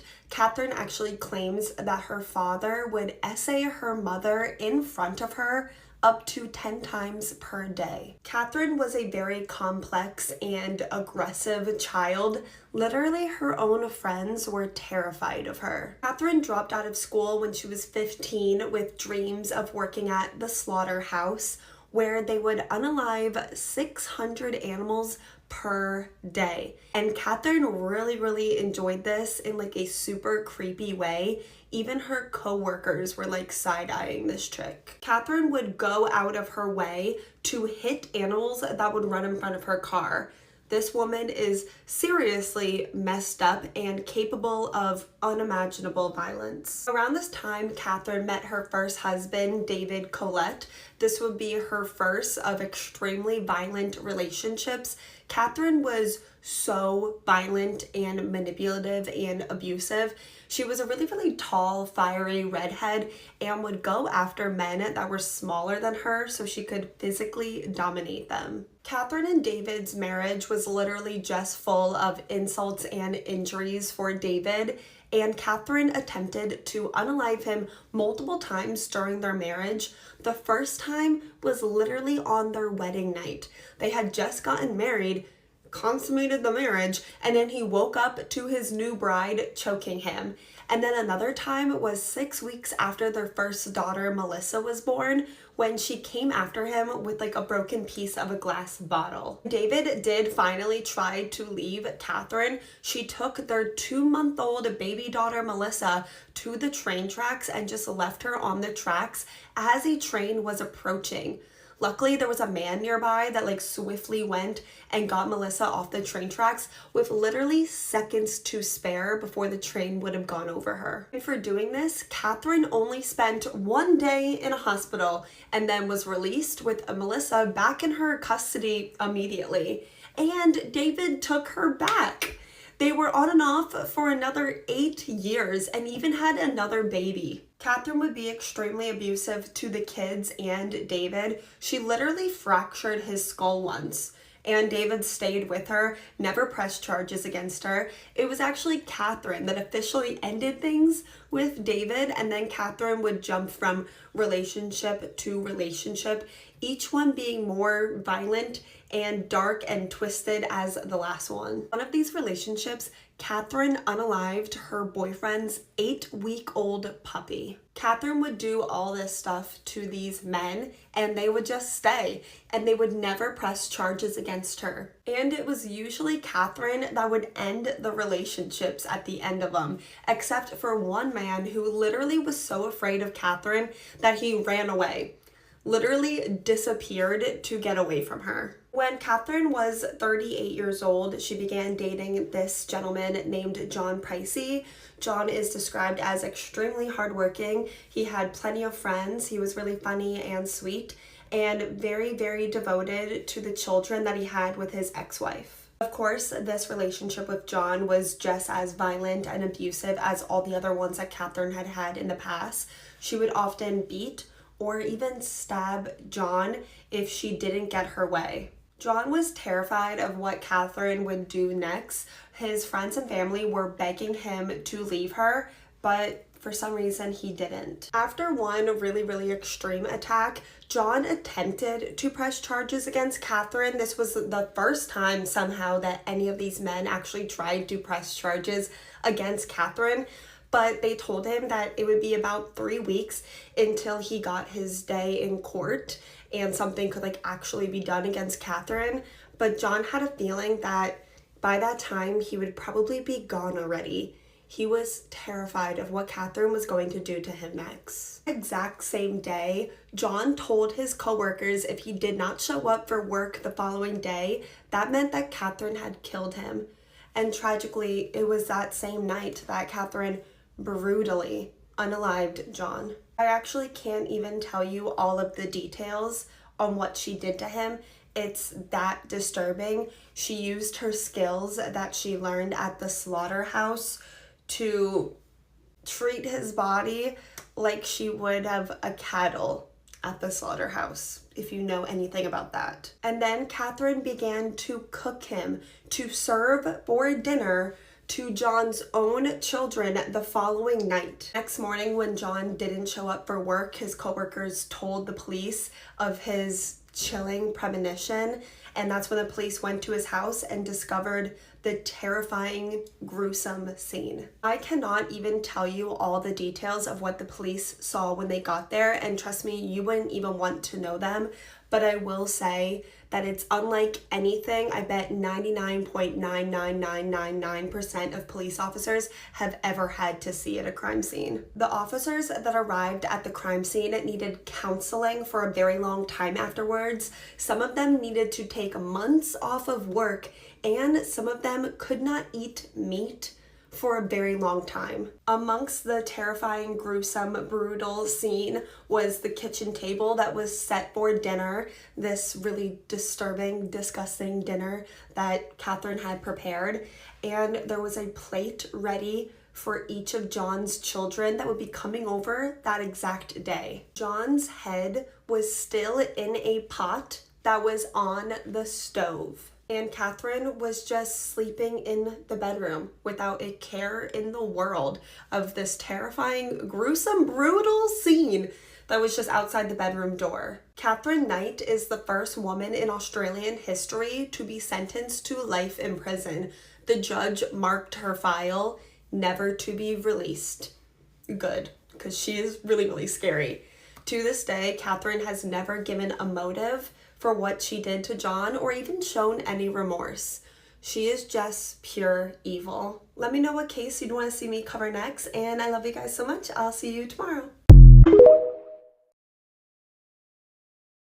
This is just absolutely insane. The Twilight killers, the 14-year-old Bonnie and Clyde, they killed her entire family and then sat down and watched all the Twilight movies afterwards. To say that 14-year-old Kim Edwards and her mother Elizabeth had a strained relationship would be a massive understatement. When Kim was only 6 years old, her and her mother Elizabeth got in a fight regarding the TV, which actually led to Elizabeth punching her daughter in the face. Elizabeth did end up turning herself into social services, and both of her daughters were in foster care for a few months before she regained custody of them.